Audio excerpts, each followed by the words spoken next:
ng Panginoon sa umagang ito. Amen and amen. Thank you, Jesus.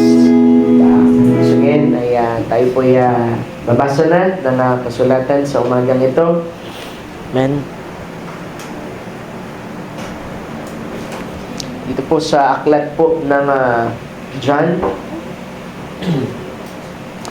Book of John chapter 1 verses 15 to 41. Medyo mahaba lang ng bahagya, mga kapatid. Amen. So dito po, kung nasumpungan na natin, ganito ang pagkakasabi sa Tagalog. Book of John chapter 1 verse 15. Pinatotohanan siya ni Juan, walang iba yun kundi ating Panginoon, at sumigaw na nagsabi, ito yaong aking sinasabi, ang pumaparitong nasa hulihan ko ay magiging una sa akin, sapagkat siya'y una sa akin, pagkat siya ang Panginoon. Sapagkat sa kanyang kapuspusan ay nagsitanggap tayong lahat ng biyaya sa biyaya. Sapagkat ibinigay sa pamamagitan ni Moises ang kautusan, ang biyaya at ang katotohanan ay nagsidating sa pamamagitan ni Hesukristo. Walang taong nakakita kailanman sa Diyos. Ang bugtong na anak na nasa sinapupunan ng Ama, siya ang nagpakilala sa Kanya. So malinaw ng ating Panginoong Jesucristo yung larawan. At ito ang pagtotoo ni Juan nang suguin sa Kanya ng mga Hudyo mula sa Jerusalem, ang mga saserdote at mga Levita upang sa Kanya itanong, sino ka baga? 20, at Kanyang ipinahayag at hindi ikinaila, at Kanyang ipinahayag, hindi ako ang Kristo. 21, at sa Kanya'y kanilang itinanong, kung gayoy ano nga, ikaw bagay si Elias? At sinabi niya, hindi ako. Ikaw baga ay propeta? At siya'y sumagot na, hindi. Sinabi nga nila sa kanya, sino ka baga upang ibigay namin ang kasagutan sa nangagsugo sa amin? Ano ang sinasabi mo tungkol sa iyong sarili? 23, at sabi niya, ako ang tinig ng isang humihiyaw sa ilang, tuwirin ninyo ang daan ng Panginoon gaya ng sinasabi ng propeta Isaias. At sila'y sinugo buhat sa mga Pariseo at sa kanya itinanong at sinabi sa kanya, bakit nga bumabautismo ka kung hindi ikaw ang Kristo ni si Elias ni ang propeta? So nagtatanong yung mga Pariseo, ay bakit nagbabautismo itong si Juan? 26, sila'y sinagot ni Juan na nagsabi, ako'y bumabautismo sa tubig, datapwat sa gitna ninyo'y may isang nakatayo na hindi ninyo nakikilala. Siya ang pumaparitong sumusunod sa akin, na sa kanya'y hindi ako karapat-dapat magkalag ng panali ng kanyang pangyapak. At ang mga bagay na ito'y ginawa sa Betanya, sa dako roon ng Jordan, na pinagbabautismuhan ni Juan. Nang kinabukasan ay nakita ni Juan si Jesus na lumalapit sa kanya at sinabi, narito ang kordero ng Diyos na nag-aalis ng kasalanan ng sanlibutan. Itong yaong aking sinasabi, sa hulihan ko'y dumarating ang isang lalaki na magiging una sa akin, sapagkat siya'y una sa akin. At siya'y hindi ko nakilala, datapwat upang siya'y mahayag sa Israel, dahil dito'y naparito ako na bumabautismo sa tubig. At nagpatotoo si Juan na nagsabi, nakita ko ang Espiritu na bumababang tulad ng isang kalapati na buhat sa langit at dumapo sa kanya. At hindi ko nakikilala, datapwat ang nagsugo sa akin upang bumautismo sa tubig ay siya ring nagsabi sa akin, ang makita mong bababaan ng Espiritu at manahan sa kanya ay siya ang bumabautismo sa Espiritu Santo. Amen. At aking nakita at pinatotohanan kong ito ang anak ng Diyos. Nang kinabukasan ay muling nakatayo si Juan at ang dalawang kanyang mga alagad at kanilang tiningnan si Jesus, samantalang siya'y naglalakad at sinabi, narito. So pangalawang beses ay sinabi niya, narito ang kordero ng Diyos. At narinig siya ng nagsalita ng dalawang alagad at sila'y nagsisunod kay Jesus. At lumingon si Jesus at nakita silang nagsisisunod at sinabi sa kanila, ano ang inyong hinahanap? Sumagot ang ating Panginoon doon sa dalawang disipulo ni John the Baptist, mga kapatid, pagkat sila'y sumusunod. At ang sabi, ano ang inyong hinahanap? At sinabi nila sa kanya, Rabbi, na kung tatawagin ay guro, saan ka tumitira? At sinabi niya sa kanila, magsiparito kayo at inyong makikita. At nagsiparoon nga sila at nakita kung saan siya tumitira, at sila'y nagsitirang kasama niya ng araw na iyon, noong 10 na ng oras. At ang isa sa dalawa, nakarinig ng pagsasalita ni Juan, ay sumunod sa kanya. Walang iba yun, mga kapatid, kundi si Andres, na kapatid ni Simon Pedro.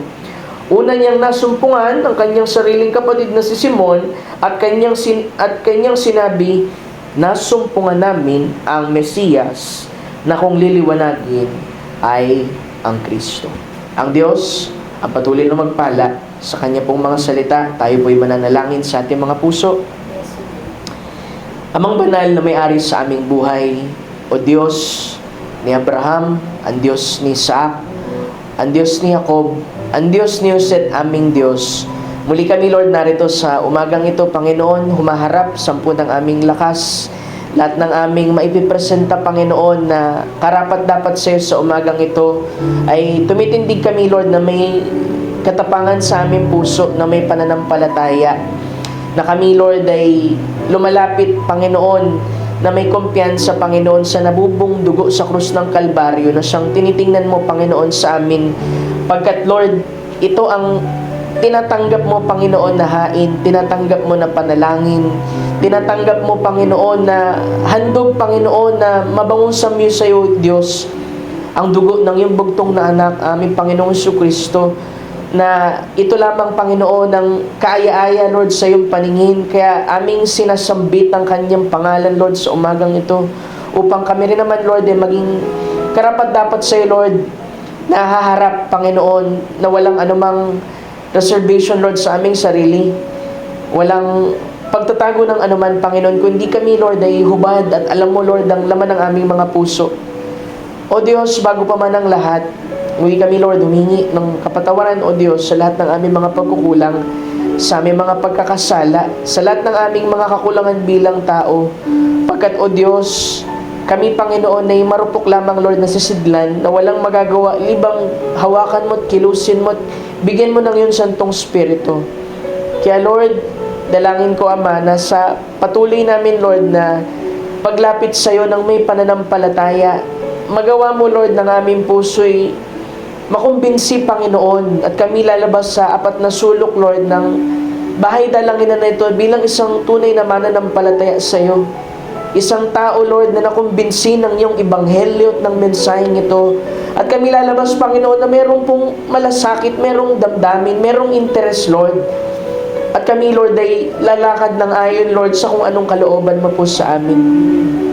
We pray, Lord, na mga salitang ito, Panginoon, na inilagak mo sa puso ng iyong maliit na lingkod, ay bigyan mo, Lord, ng kapangyarihan, pahiran mo ng iyong Santong Espiritu, at magbunso dito, Lord, ng buhay, Lord, sa bawat makikinig, buhayin mo ang bawat binhi, Lord, na dormant, natutulog, Panginoon, sa amin. Pagkat ang buhay na yun, Panginoon, ang binhi nyo na walang iba kundi ang iyong sariling buhay sa amin. Kaya we pray, buksan mo, Lord, ang lahat po ng daraanan ng iyong mga salita, upang ang bawat binhing salita, Lord, ay magkaroon ng pananagana sa amin. Magbigay ito ng kalakasan, magbigay ito ng kagalakan, magbigay ito ng revival sa amin, Panginoon, ng higit, O Diyos, sa kung ano man ang aming natanggap sa mga nakalipas na taon. Nasa taong ito, Panginoon, bigyan mo kami ng bagong kalakasan, bagong inspirasyon, bagong kapahayagan, bagong pangunawa, Panginoon, at bayaan mo ang mga anak mo'y magsilipad, Lord, na gaya po ng isang agila. Dalangin ko, O Diyos, nang iyong mapagpalang kamay ay gawad mo, Lord, sa maliit na sulok, Lord. Bawat sulok, Lord, ng bahay dalanginan ito. Hipuin mo ang bawat puso, baguhin mo ang bawat buhay. Kumbinsin mo sila, Lord, sa pamamagitan ng kapangyarihan ng Espiritu Santo sa aming kalagitnaan. At ipakita mo, Lord, ang tanda, Lord, na ikaw ay nasa sa amin. Pagkat sinabi mo, Lord, na kami hindi mo iiwan, ni pababayaan man. at kay sasama sa amin, hindi lamang sasama kundi mananahan sa amin. Kung paano nakita ni Juan Bautista ang tandang yon, na isang Espiritu na gaya ng isang kalapating bumaba, Panginoon, sa aming Panginoong Jesucristo. Gayon mo rin nawag gawin sa amin, Panginoon, at matanggap ang humihingi, Lord, ng bautismo ng Espiritu Santo. Ang bumabautismo sa tubig ay si Juan Bautista, ngunit ang bumabautismo sa Espiritu at apoy ay walang iba kundi ang Panginoong Jesucristo. Kaya bayaan mong bumaba ito sa amin sa umagang ito, Lord. Pugnawin mo, Lord, ang anumang bagay na hindi mo kawangis, at palitan mo, Lord, ng buhay ang aming buhay. Ang iyong buhay ang siyang ilagay mo sa amin. Yan ang aming dalangin, Lord, sa umagang ito. Speak to your children, Lord. At ang mga kapatid na wala sa dahong ito, ingatan mo sila, pagpalain, abutin. At ito'y malagay namin sa aming archive. Ito'y mapanood din nila, mapakinggan nila, at maging pagpapala din, Panginoon, sa kanila.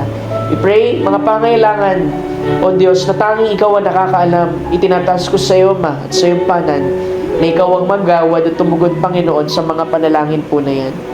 Muli, Lord, lahat po ng ito, aking kinukumit, pinasasalamatan, binabalikan lahat ng pagdakila sa iyong dakila at makapangyarihang pangalan, aming Panginoong Jesus. Amen and amen. Glory to God. Thank you, Jesus. Tayo malayo na nga makaupo.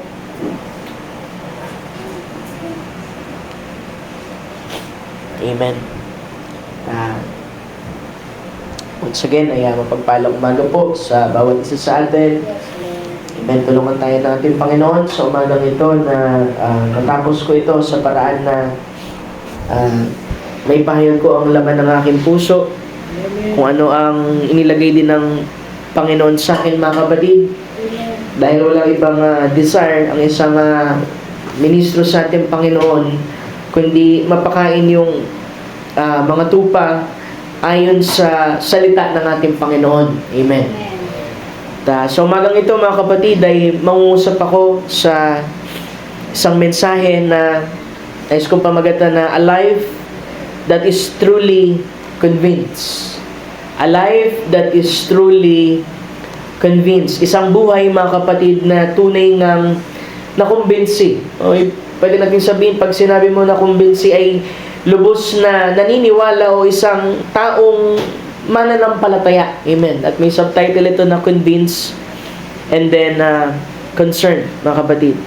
So binasa natin yung scripture kanina, mga kapatid, sa Book of John, kung paanong si Juan Bautista, mga kapatid, ay inintroduce ang ating Panginoong Jesucristo. At kung mababasa ninyo kanina, mga kapatid, sinabi natin, ilang beses niyan sinabi na ang Panginoong Jesucristo ay hindi niya nakikilala. Amen. Ngunit siya ay tiyak na ito'y walang iba kundi ang Kristo mismo na ipinangako ng mula sa lumang tipan, at ito'y natupad, mga kapatid, sa bagong tipan.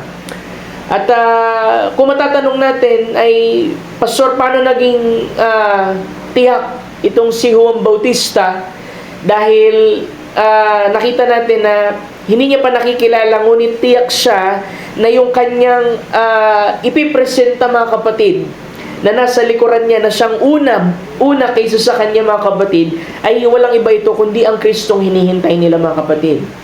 So ang message na ito, mga kapatid, ay pagbibigay, mga kapatid, ng pansin dun sa ating paniniwala at kung tayo ba ay tunay na kumbinsido, mga kapatid, sa ating pinaniniwalaan, sa mensaheng ating tinanggap, sa ating pong lakad. Dahil hindi maaring tayo magpatuloy na meron tayong puso na kalahati lamang na pagsampalataya sa Ebanghelyo at sa mensaheng ito na ibinigay sa atin. Kaya ito'y pag-iimbentaryo, mga kapatid, kung tunay nga ba ng ating buhay ay kumbinsido, mga kapatid, sa Ebanghelyo at mensaheng tinanggap natin, mga kapatid. Amen.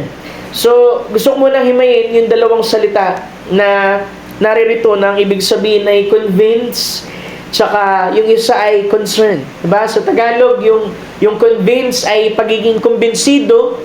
Ibig sabihin niya na ikaw ay naniwala.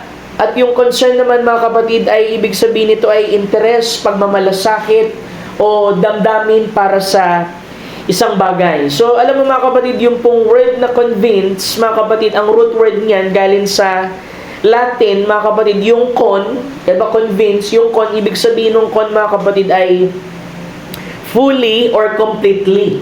At ito'y kinombine dun sa word na vincere. Yung vincere, mga kapatid, ang ibig sabihin niyan ay to conquer.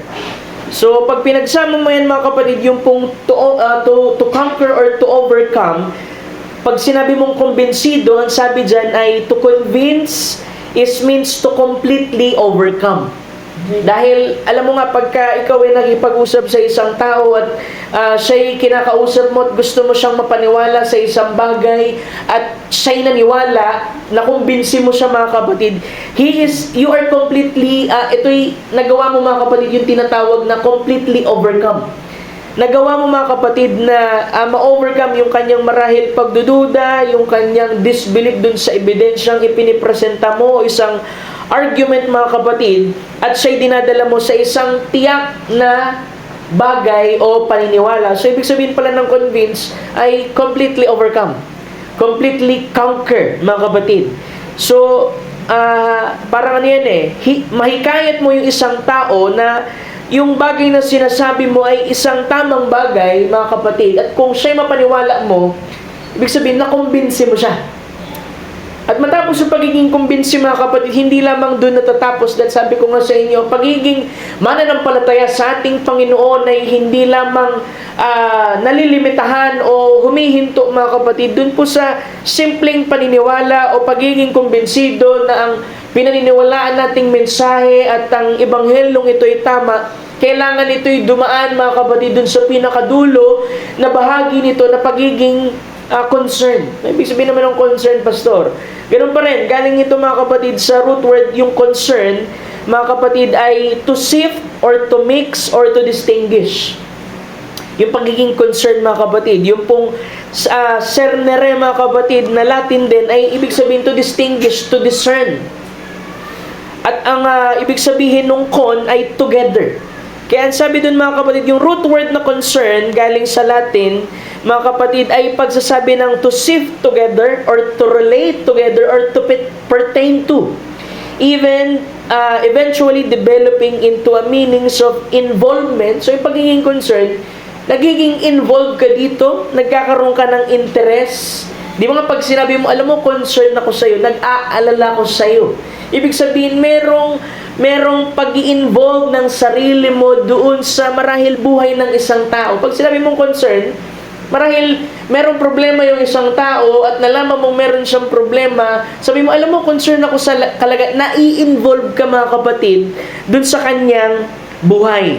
Kaya sabi doon, yung core idea, mga kapatid, ng concern is distinguishing or persevering something and linking it to someone or oneself or others and leading to feeling of interest or care, pagmamalasakit. So, ibig sabihin, yung concern ay hindi lamang ito basta pag-aalala, ito ay pagkakaroon ng damdamin. Pagkakaroon ng interest, ng pakialam, mga kapatid, pagkat hindi mananatili na kumbinsido ka lang. Kailangan ay concern ka, mga kapatid. Ang pangunahing ideya ay pagkilala o pag-unawa ng isang bagay at pag-uugnay nito sa sarili o sa iba na nagbubunga ng damdamin ng interest o pagmamalasakit. So, yun yung pinagkaiba. Yung convince, ikaw ay isang tao, mga kapatid, na marahil ay napagwagian ng isang taong nagsabi sa iyo ng isang bagay, naniwala ka, na kumbinsi ka, pero hindi lamang matatapos doon, kundi dapat ay meron din tayong concern.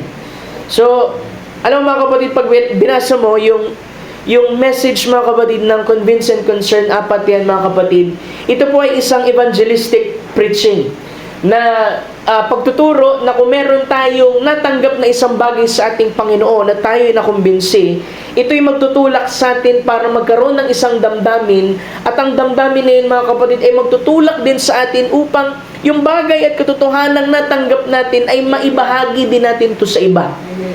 Ito'y evangelistic. Pero dahil ako'y pastor, mga kapatid, hindi lamang basta nagbibigay ng evangelistic na preaching, gagawin nating personal ang mensaheng ito para sa ating lokal mismo, mga kapatid. So, ano ibig mong sabihin, pastor? Ano ba ang isang tao, mga kapatid, na tunay na kumbinsido at merong concern, di ba? Sa loob ng church, mga kapatid, laging ang pastor ay nangangaral patungkol sa doktrina, sa katotohanan, at ninanais ng isang pastor o ng isang ministro, mga kapatid, na yung kanyang pinapangaralan, mga kapatid, ay makumbinsi na ang kanyang pinangangaral ay katotohanan mismo at ito'y kailangan niya. At ito'y magbibigay ng isang damdamin upang mag-alala mismo, dahil gagawin nga natin personal. Unang-una, kung kumbinsido ka, ay magkakaroon ka ng personal na concern, mga kapatid, sa lakad mo sa ating Panginoon. Kaya sabi, alam mo, first to be convinced and then to be concerned. Alam mo, hindi ka pwedeng magkaroon ng isang damdamin na ikaw ay magkaroon ng isang interest malibang kumbinsido ka dito. Diba, kahit nga sa mga nanay diba, pagka yan, merong, dati kasi uso, pagka wala pang Shopee nun, wala pang mga grocery store, ang uso nun, mga salesman, mga kapatid, na nagbebenta ng mga produkto nila at kakatok sa inyong pinto, at ito'y magpipresenta ng kanilang produkto, at titingnan, mga kapatid, kung makakabili kaya yung customer. So, yung mga nanay, hihintayin muna yung pagpipresent, mga kapatid, ng pong produkto, bago sila bumili. At sila hindi bibili, mga kapatid, hanggat hindi sila kumbinsido. So bago ka magkaroon ng malasakit sa isang bagay, bago ka magkaroon ng kasi problema dun sa problema ng panahon natin ngayon, mga kapatid, merong mga ilan na mga ministro na dumadaing na sinasabi, marahil ganito kasi ang problema sa church, ganito ang kulang sa church, para bang ganito'y kulang sa sapat na damdamin para dun sa kabuuang ministeryo. Pero unang-una, balikan natin yung unang hakbang para magkaroon ng malasakit ang isang tao. Amen. Dahil kung ang isang tao, isang mananampalataya ay tunay na naniniwala at kumbinsido sa mensahe at sa ebanghelyong ito, mga kapatid, ito'y magbubunsod ng isang damdamin para sa kanya at ito'y tatakbo upang ganapin ng isang layunin, mga kapatid, na iniatang ng Panginoon sa kanya. Kaya kailangan, mga kapatid, unay makumbinsi at pagkatapos ay magkaroon ng malasakit. So sabi nga, mga kapatid, sa panahon natin ngayon, kapansin-pansin, yung paglaganap ng pagtaliwakas. Ano yung pagtaliwakas, pastor? Isang pagtalikod. Diba, nakikita ninyo, sabi nyo, pastor, may mga churches ngayon, mga nag-aalisan na yung mga mananampalataya, unti-unti na silang bumabalik sa sanlibutan. At ito, mga kapatid, ay tila ba yung mga tao ay hindi na interesado gaya ng dati at lumalayo na sila doon sa mga pangunahing katotohanan ng Biblia. At kahit ganun, mga kapatid, ang nangyayari, bilang isang ministro, nakikita na ang mga tao ay palayo na ng palayo, mga kapatid, sa ebanghelyong ito, mga kapatid, naniniwala pa rin kami na ito pa rin ang salita ng Diyos, ang nag-iisang pamantayan kung saan makakatiyak tayo na tayo ay tama. Kung kaya't ito, mga kapatid, ang pinapangaral, hindi isang teorya, mga kapatid, kundi salita ng Diyos.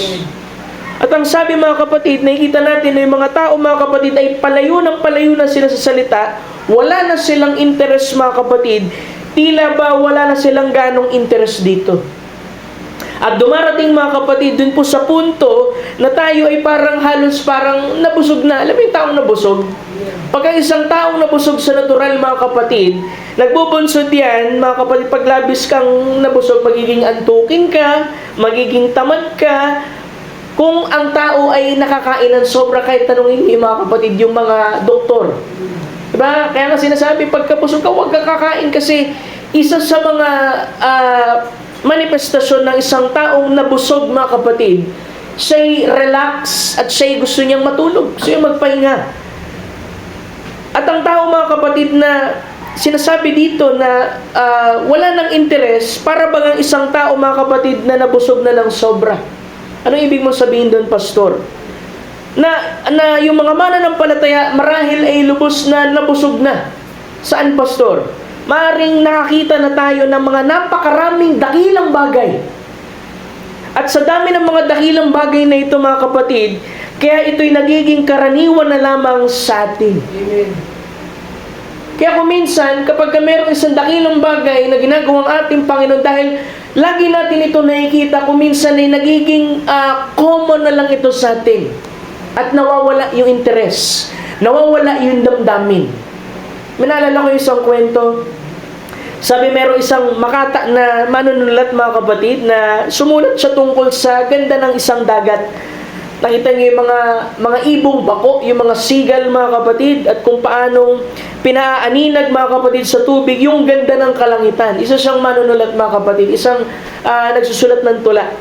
At ang sabi niya, balak niya sana, mga kapatid, kahit pa hindi pa siya nakakita ng dagat, isinulat niya yung tula dahil bumase siya sa isang magazine, isang larawan, mga kapatid, na napakaganda ng isang dagat, yung larawan nito. Kaya alam mo, dahil hindi na sapat sa kanya yung nakikita niya lang doon sa magazine, sa book, sa litrato, nagpasa siya, mga kapatid, na isang araw maglalakbay siya patungo dun sa baybay mismo ng totoong dagat. At sa paglalakbay niya, mga kapatid, nakasalubong siya ng isang taong matanda ng mandaragat, yung isang sailor, di ba? Sailor man. So, nung nakita niya, mga kapatid, yung pong matandang mandaragat, sabi niya, alam mo, isa akong manunulat eh. Sumulat ako tungkol sa ganda ng dagat, pero hindi ko pa ito nakikita. Sinulat ko lamang kasi nabasa ko ito tungkol sa ganito, sa ganyan, at pupunta ko ngayon upang maranasan ito sa unang pagkakataon. Diba? Marahil yung iba sa inyo dito, hindi ko pa lubos na nakita yung talagang kilos ng Panginoon, nakikita kong glorious, pero nababasa ninyo sa Biblia, mga kapatid, yung mga bagay na ginagawa ng ating Panginoon. At dumating sa punto, ito pong taong manunulat na ito, mga kapatid, ay gusto niyang pumunta dun sa dagat mismo, gusto niyang maamoy yung maalat na dagat, gusto niyang marinig yung huni ng mga ibong bako, mga kapatid, seagull, habang umiikot to sa himpapawid, at makita ng mga kapatid yung mga masasayang alon habang ibinabato nito ang kanyang mga puting bula. Kasi ganun yung itsura eh. At ang asul na kalangitan na nagpapaaninag dun sa tubig. At ang nangyari, mga kapatid, yung mandaragat na nakausap niya, alam mo, ito yung humithit ng pipa niya, ng kanyang sigarilyo, tapos ilang beses dumura, sabi niya, wala akong nakitang kapanapanabik. Sabi niya, parang walang nakakatuwa tungkol dito, doon sa sinasabi niya. Nasa gitna ako ng dagat sa loob ng 50 taon at ipinanganak ako rito. Wala akong nakikita o napapansin na anumang tungkol dito. So nakikita ninyo, mga kapatid, na dahil sa nakikita niya ito ng madalas, kaya nagiging karaniwan na lamang ito sa kanya. So kayo magtanong sa inyong sarili, kayo ba yung manunulat o kayo ba yung matandang mandaragat? Dahil kung tunay tayong kumbinsido sa mensaheng ito at sa Bibliang ito, mga kapatid, hindi magiging matanda, mga kapatid, sa puso natin yung mga bagay na panimulaing tinanggap natin sa doktrina, sa mga bagay na ipinangaral ng Ebanghelyong ito, mga kapatid, sa atin.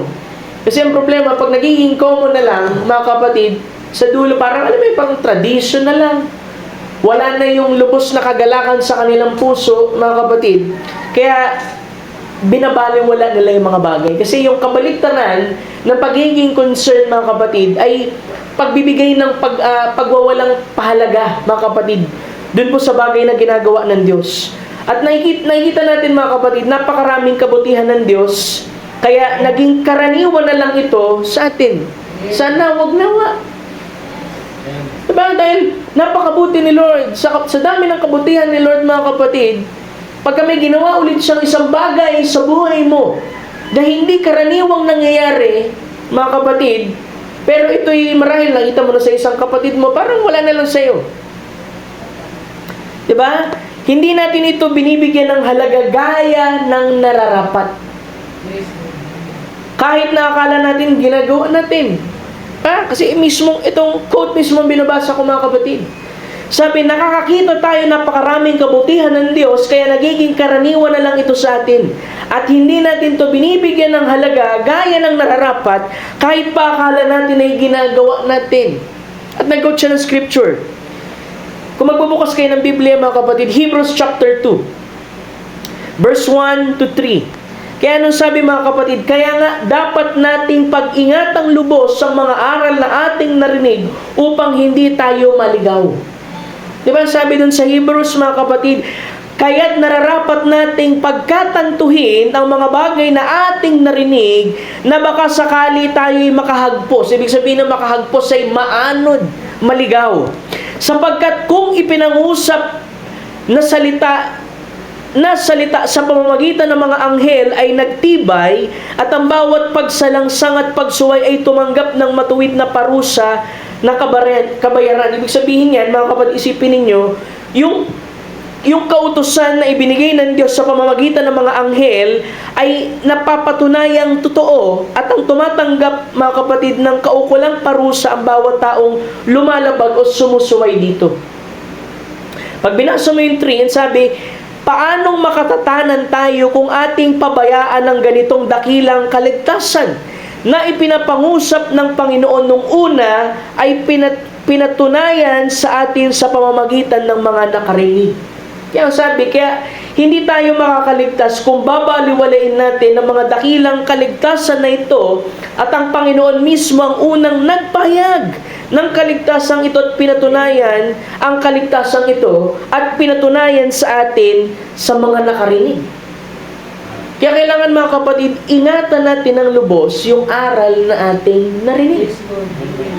Diba sabi ko sa inyo dito, kaya bumabalik ako sa foundation dahil kailangan meron tayong matibay na pundasyon. Kasi alam mo yung Christian experience, hindi laging masaya. Merong mga pagkakataon susubukin ang pananampalataya mo. Susubukin kung hanggang saan ang paniniwala mo. Susubukin kung ikaw ba ay talagang tunay na kumbinsido sa Ebanghelyong ito. Kung kaya't mga kapatid, kailangan natin panghawakan yung aral na ating narinig na lumalabas mga kapatid mula sa pulpitong ito. Kaya minsan, alam mo mga kapatid, halimbawa, di ba, may ginawa yung Panginoon na isang bagay sa atin, kasi sabihin mo, alam mo, ayos lang, kasi nga, lagi niya nakikita ito eh. Ibig sabihin, nawawala mga kapatid na take for granted yung mga bagay na ginagawa ng Panginoon sa atin. Pero alam mo, dapat higit itong maglapit mga kapatid ng pananampalataya mo sa Kanya. Diba? Marami tayong patutuo, marami tayong eksperyensya.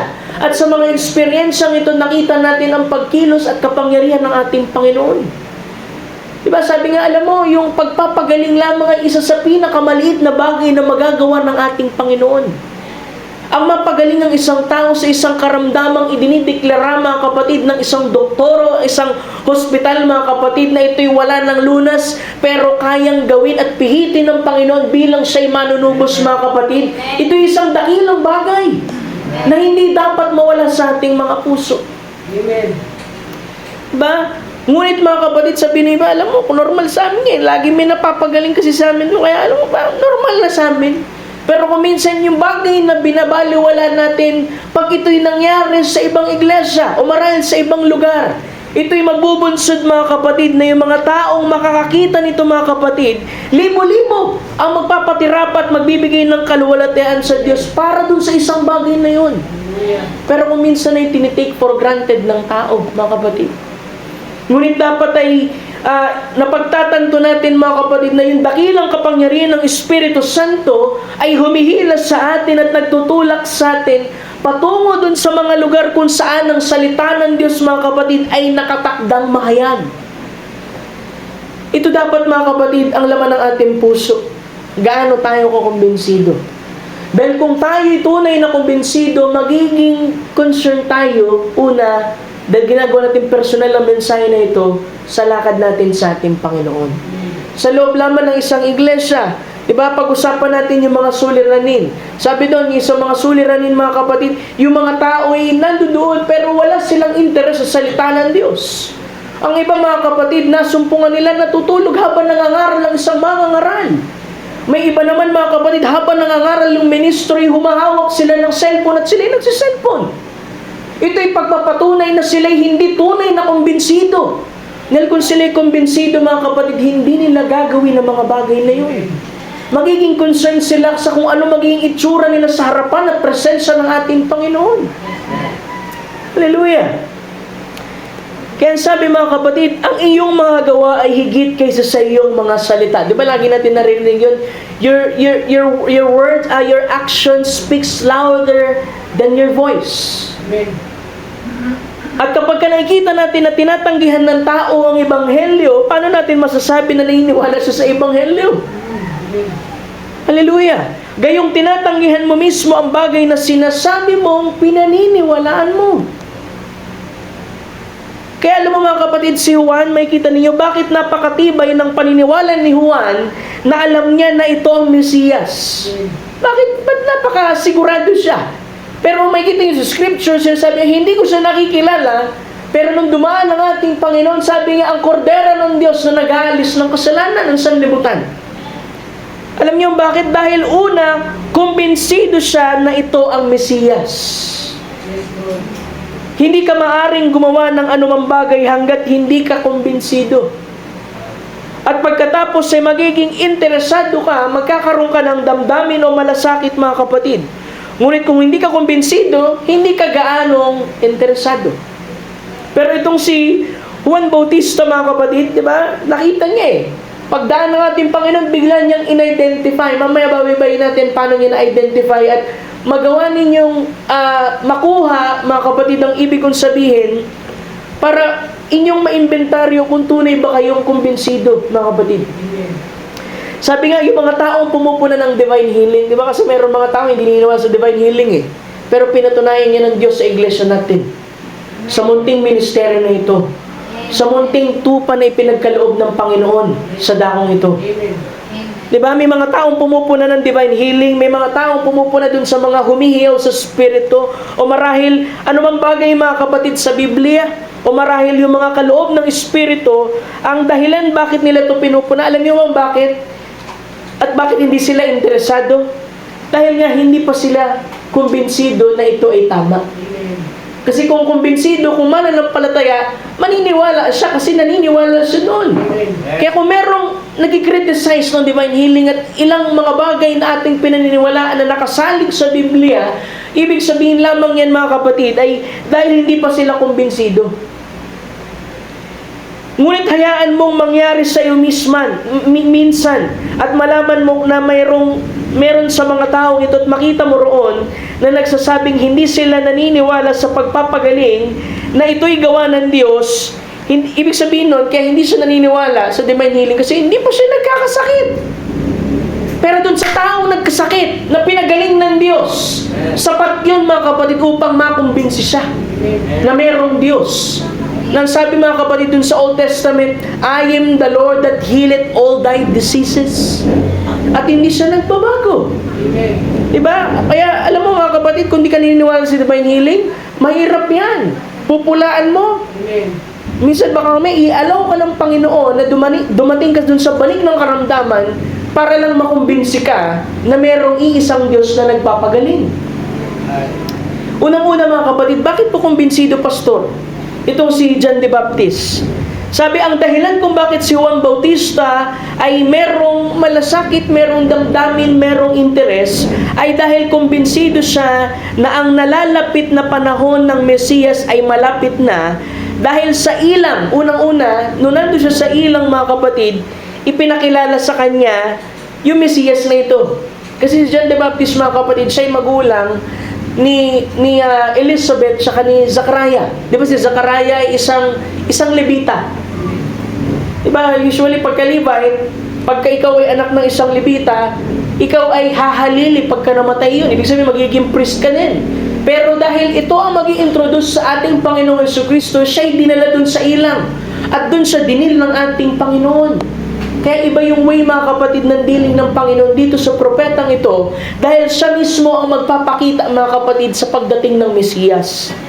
Kaya sabi, siya ay lubos na kumbinsido na tama siya, na nasa tamang panahon. Unang-una, kumbinsido siya na yun ang Mesiyas at kumbinsido siya na yun din yung tamang panahon. Kasi si Lord mga kapatid, pagka siya gumagawa ng isang bagay, hindi lamang ito patungkol sa isang tao, ito'y kalakip mga kapatid, yung tamang lugar at tamang panahon. At dumating ng panahon mga kapatid para ipakilala niya ang Mesiyas. At kung kayo'y naniniwala alamin ninyo na kayo ay lubos na kumbinsido, kaya't kayo ay magmamalasakit sa inyong sinasabi. Paano mangangaral ng Ebanghelyong isang tao kung hindi pa siya tunay na kumbinsido na nasa kanya ang ganap na katotohanan? Isipin ninyo, magkaroon kayo ng isang pastor na nangangaral sa iyo, tapos siya mismo hindi pala siya kumbinsido.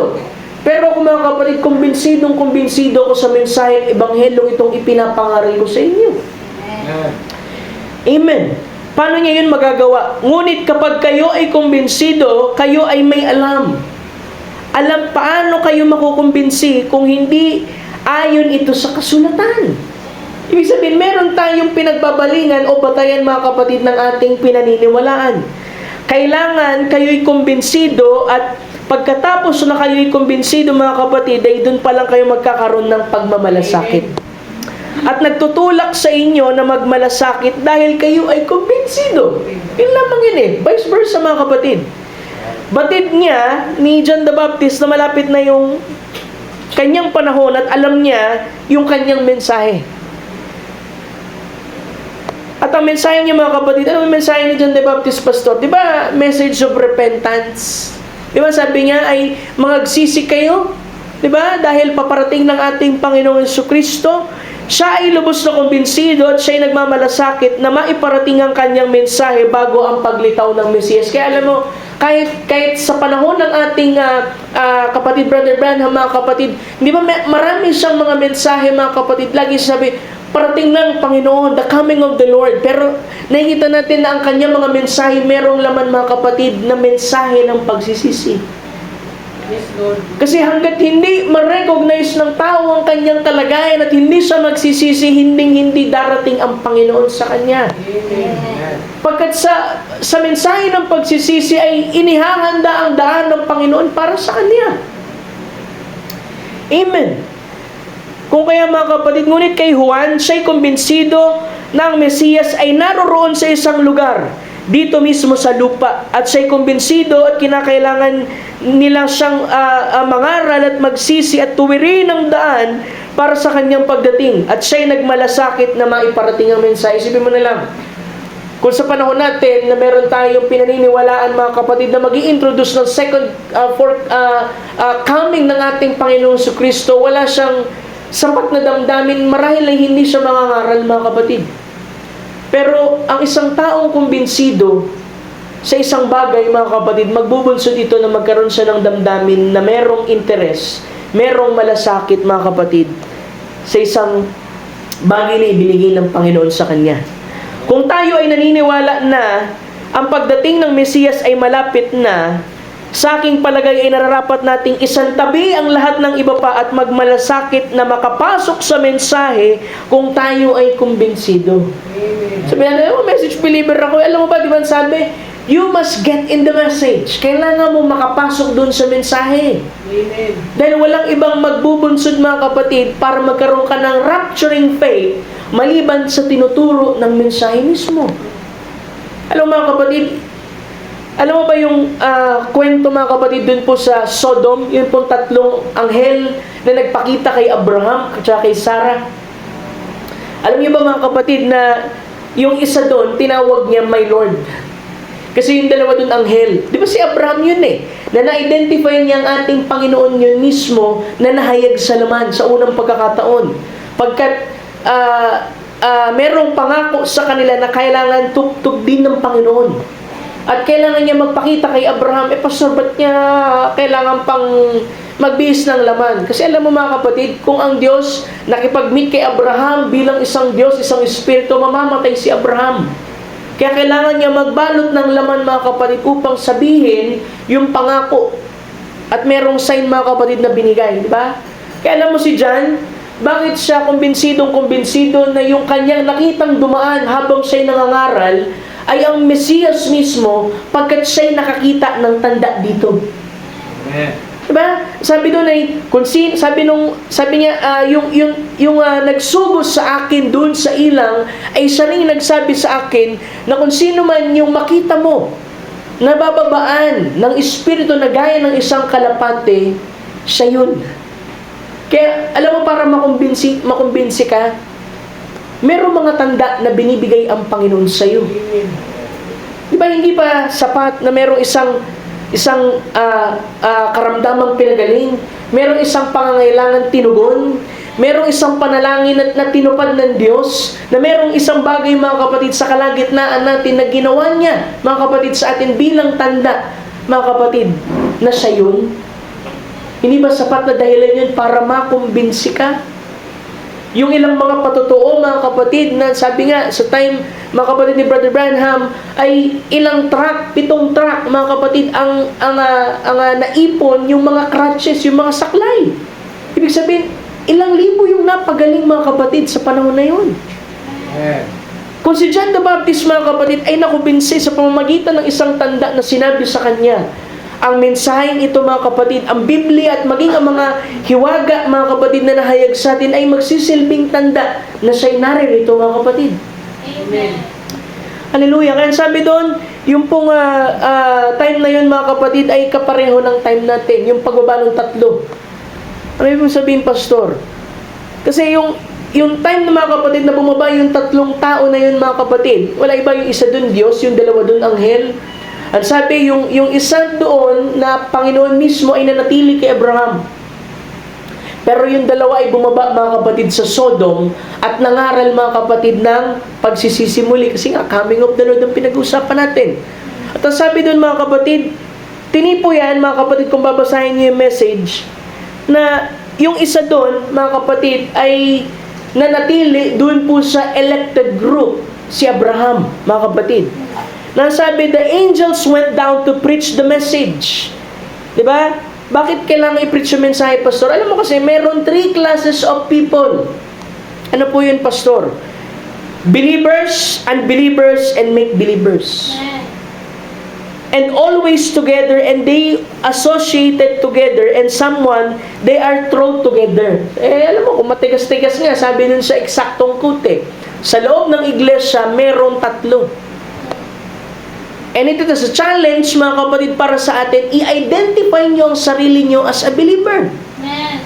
Pero kung hindi kayo tunay na kumbinsido, lilitaw kayo dun sa kapareho kategory, yung either make-believer o unbeliever. Sabi nga, mas masahol pa yung make-believer. Ibig sabihin, nagkukunwaring mananampalataya, pero sa puso niya ay hindi talaga siya sumasampalataya. Kaya ito'y panahon, mga kapatid, ng pag-iimbentaryo. Kaya asahan niyo, mga kapatid, noong 2026, maraming ihahayag ang ating Panginoon sa atin. Amen. Kaya sabi doon, pumunta ito, mga kapatid, ito, sabi doon, nanatili, sabi doon, alam, Pastor, yung dalawang anghel na bumaba doon sa Sodom, anong tipo niyan? Ang sabi doon, yung dalawang yan ay tipo ng dalawang evangelist. Sa panahon ni Brother Branham, mga kapatid, na nangaral dun sa mga nominal Christians. Ibig sabihin, sila, mga kapatid, yung mga nominal sleeping virgins. At ang sabi, mga kapatid, alam mo ba, si Sir Oral Roberts, mga kapatid, ay namatay siya 2009. Kaya nga maalala ninyo, noong 2018, medyo na-shake, mga kapatid, ang message movement kasi ang namatay naman nun, si Billy Graham. Yung dalawang yun ay nangaral, mga kapatid, sa Pentecostal. Pero yung isa, na sinamahan ng Diyos, mula dun sa unang hatak, ikalawang hatak, at ikatlong hatak ng ministry niya, mga kapatid, na natili yan dun sa Bride of the Lord Jesus Christ. Amen. At ang sabi dun, mga kapatid, itong dalawang mensaherong ito, gaya ni Billy Graham, mga kapatid, he's got a grip on that word of repentance. Diba? Hindi sila tulad na ministry ni Brother Branham, mga kapatid, na naghimay ng scripture, na nagbukas ng hiwaga. Ang laman lang ng dalawang evangelist na ito, mga kapatid, ay message of repentance. Kaya nga, alam mo, yung tanda na ibigay sa atin, buksan ng mga hiwaga, buksan yung 7 tatak, ihayag sa atin ng ilang mga bagay na hindi natin natutunan o kung tayo'y nasa denominasyon pa, isang malaking tanda at pagpapatunay, naririto siya sa ating kalagitnaan. Amen. Kagaya ni Juan Bautista. Alam mo, mga kapatid, naniniwala ko, sapat ang mga tanda na ibinigay ng Diyos sa buhay natin para makumbinsi tayo. Amen. Kaya mag-imbentaryo tayo. Kumbinsido kaya ako, Pastor? Kung kumbinsido ka, magiging concern ka sa lakad mo sa ating Panginoon. Amen. John was so sure. Sabi doon ay si Juan Bautista mismo ay nakakasiguro sa makikita niya yung Mesiyas mismo. Kahit sinabi niya, siya nasa ating kalagitnaan ngayon, pakinggan ninyo, pansinin ninyo, merong malaking pagkakaiba ang tanda ng pagpapakita ni Jesus at pagdating ni Jesus. Alam niyo ba yung pinagkaiba ng appearing of the Lord and coming of the Lord? Diba? Diyan isang major yan mga kapatid, na pagtuturo kung tunay bang dumating ang ating Panginoon. Sa ministry mga kapatid, ni Brother Branham, nakita natin yung appearing of the Lord. Kasi yung mga manifestation ay nandoon. At tayo mga kapatid, nasa panahon na at dulo na mga kapatid ng pagdating mismo ng ating Panginoon. Kaya mga kapatid, hindi na ito panahon mga kapatid na tayo'y, alam mo yun, pawarde-warde, na tayo'y na pinanghihinaan na gusto na nating huminto, ayaw na natin magpatuloy. Ito'y mas higit mga kapatid na magbibigay sa atin ng dahilan upang magpatuloy sa ating Panginoon. Amen. Diba? Kaya pagkakita niya mga kapatid sa ating Panginoon, in-identify niya siya. Diba? 2 beses niya pa nga sinabi mga kapatid. Kaya alam mo mga kapatid, sapat, naniniwala ko, sapat ang pangangaral ng salita ng Diyos at ang mensahe, tao lamang ang merong problema kung sabay kumbinsido o hindi. Ibig sabihin sa uri ng pagtanggap natin. Dahil kung tunay tayong tumatanggap at naniniwala, magbubunsod yan ng isang damdamin na magiging concern ka personal una sa'yo at sa mga taong mahal mo sa buhay. Yes, tama. Hallelujah. Minsan yung iba, sinukuhan ko na sila, pastor. Huwag mong sukuhan. Yes. Diba? Huwag mong sukuhan. Kasi ang Panginoon hindi sumuko sa'yo. Amen. Hallelujah. Pa? Ngayon ang bagay na ito, sabi dyan ay, ngayon ang mga bagay na ito ay kinakailangan natin gawin. Kung kaya't nating pinaniniwalaan at nagmamalasakit tayo tungkol dito, una, kinakailangan makumbinsi tayo na ito'y mula sa Diyos, pagkatapos, tayo ay magkakaroon ng malasakit. At si Juan, mga kapatid, hinanap niya siya dahil sinabi sa kanya ng Diyos sa ilan, magkakaroon ng tanda. Ito yung sinasabi ko kanina mga kapatid, at na-identify niya. Siya yung nagbabautismo sa tubig, pero yung kanyang ina-identify mga kapatid, ay siyang magbabautismo mga kapatid, sa Espiritu at sa apoy. Kaya nga, alam mo, huwag kayong hinto sa baptism ng water lang. Kasi yung water, induction lang yan for fellowship. Ang nasain niyo mga kapatid, sa dulo ng panahon na ito, yung mismong bautismo ng Espiritu Santo. Amen. Yung pastor, alam mo kasi parang wala akong masyadong concern sa mga bagay regarding sa ministry, sa lakad ko sa Panginoon. Alam mo, kaya wala kang concern kasi wala pa yung Espiritu Santo dyan. Kasi kung nandyan yung Espiritu Santo mga kapatid, makikita mo ng malinaw yung mga bagay sa paligid. Amen. Sabi nga di ba nangaral ako mga kapatid dun sa ating series mga kapatid, pinutol ko muna. Ito muna ang mensahe ko, babalik ako next Sunday sa series natin. Sabi yung isip ng tao, pag sa mga malaking churches, dahil sa sobrang daming tao at meron ng mga gumagawa ng mga partikular, mga kapatid na gampanin, ay peprente na sila, sabihin, ginagawa na nila yan okay na yan, kaya na nila yan. Pero alam mo mga kapatid, ng isang iglesia ay malaki ang pangangailangan. Amen. Hindi porkit nakikita natin na gumagawa ang ilan, busy ang ilan, kailangan mong mahanap doon sa katawan ng ating Panginoon kung ano yung dapat mong gawin. Yes, amen. You must serve your purpose. Pagpapakita, kumbinsido ka at meron ka talagang malasakit sa ministry na ibinigay ng Panginoon sa iyo. Amen. At kung saang lokal ang kinabibilangan mo mga kapatid. Nung binasa natin yung scripture, merong una, mga kapatid, na disciple ni John na na-curious. Nung siya'y nangangaral patungkol sa Mesiyas na ito at nung dumating, in-identify niya, na-curious. Sino ito? Si Andrew. Binasa natin kanina mga kapatid. Si Andrew mga kapatid, ordinaryo lang siya na isang Hudyo, mga kapatid, na pumunta lamang doon para marinig yung pangangaral ni John at sure siya na si John mismo ay isang propeta. Marahil nakita niya, merong conviction sa puso niya nung narinig niya itong mangaral na para bang sigurado ito sa kanyang sinasabi. Pero nung isang araw na dumating na naglalakad ang ating Panginoon sa Kristo at i-identify ni John the Baptist ang ating Panginoon, merong isang bagay na nag-convict sa puso ni Andrew at gusto niyang malaman yung totoo. Sabi nga dun mga kapatid, ay hindi ko uhusgahan kung ano yung sinabi ni John, pero dapat ko munang gawin siguro ay puntahan ko siya at malaman ko kung ano talaga yung totoo. Sabi ni Brother Branham, sana ganito rin tayo kasinsero. Amen. Na bago tayo mag-criticize na isang bagay na hindi natin lubos na nauunawaan, ito'y puntahan muna natin, ito'y alamin muna natin mga kapatid, hanggang sa tayo'y makumbinsi. Amen. Kaya alam mo ginawa ni Andrew mga kapatid, at sabi, Andrew stayed with him all night. Kasi nabasa natin sa scripture, nilapitan niya ang ating Panginoon Kristo. Sabi niya, ay Rabbi, saan ka ba nakatira? Sabi niya, kung gusto mo malaman, sige, pumunta kayo. Ang sabi doon, alam mo ba, he stayed all night. At nung nanatili siya mga kapatid sa ating Panginoon, sabi ng scripture, he abode with him all night. He stayed until he was convinced. Amen.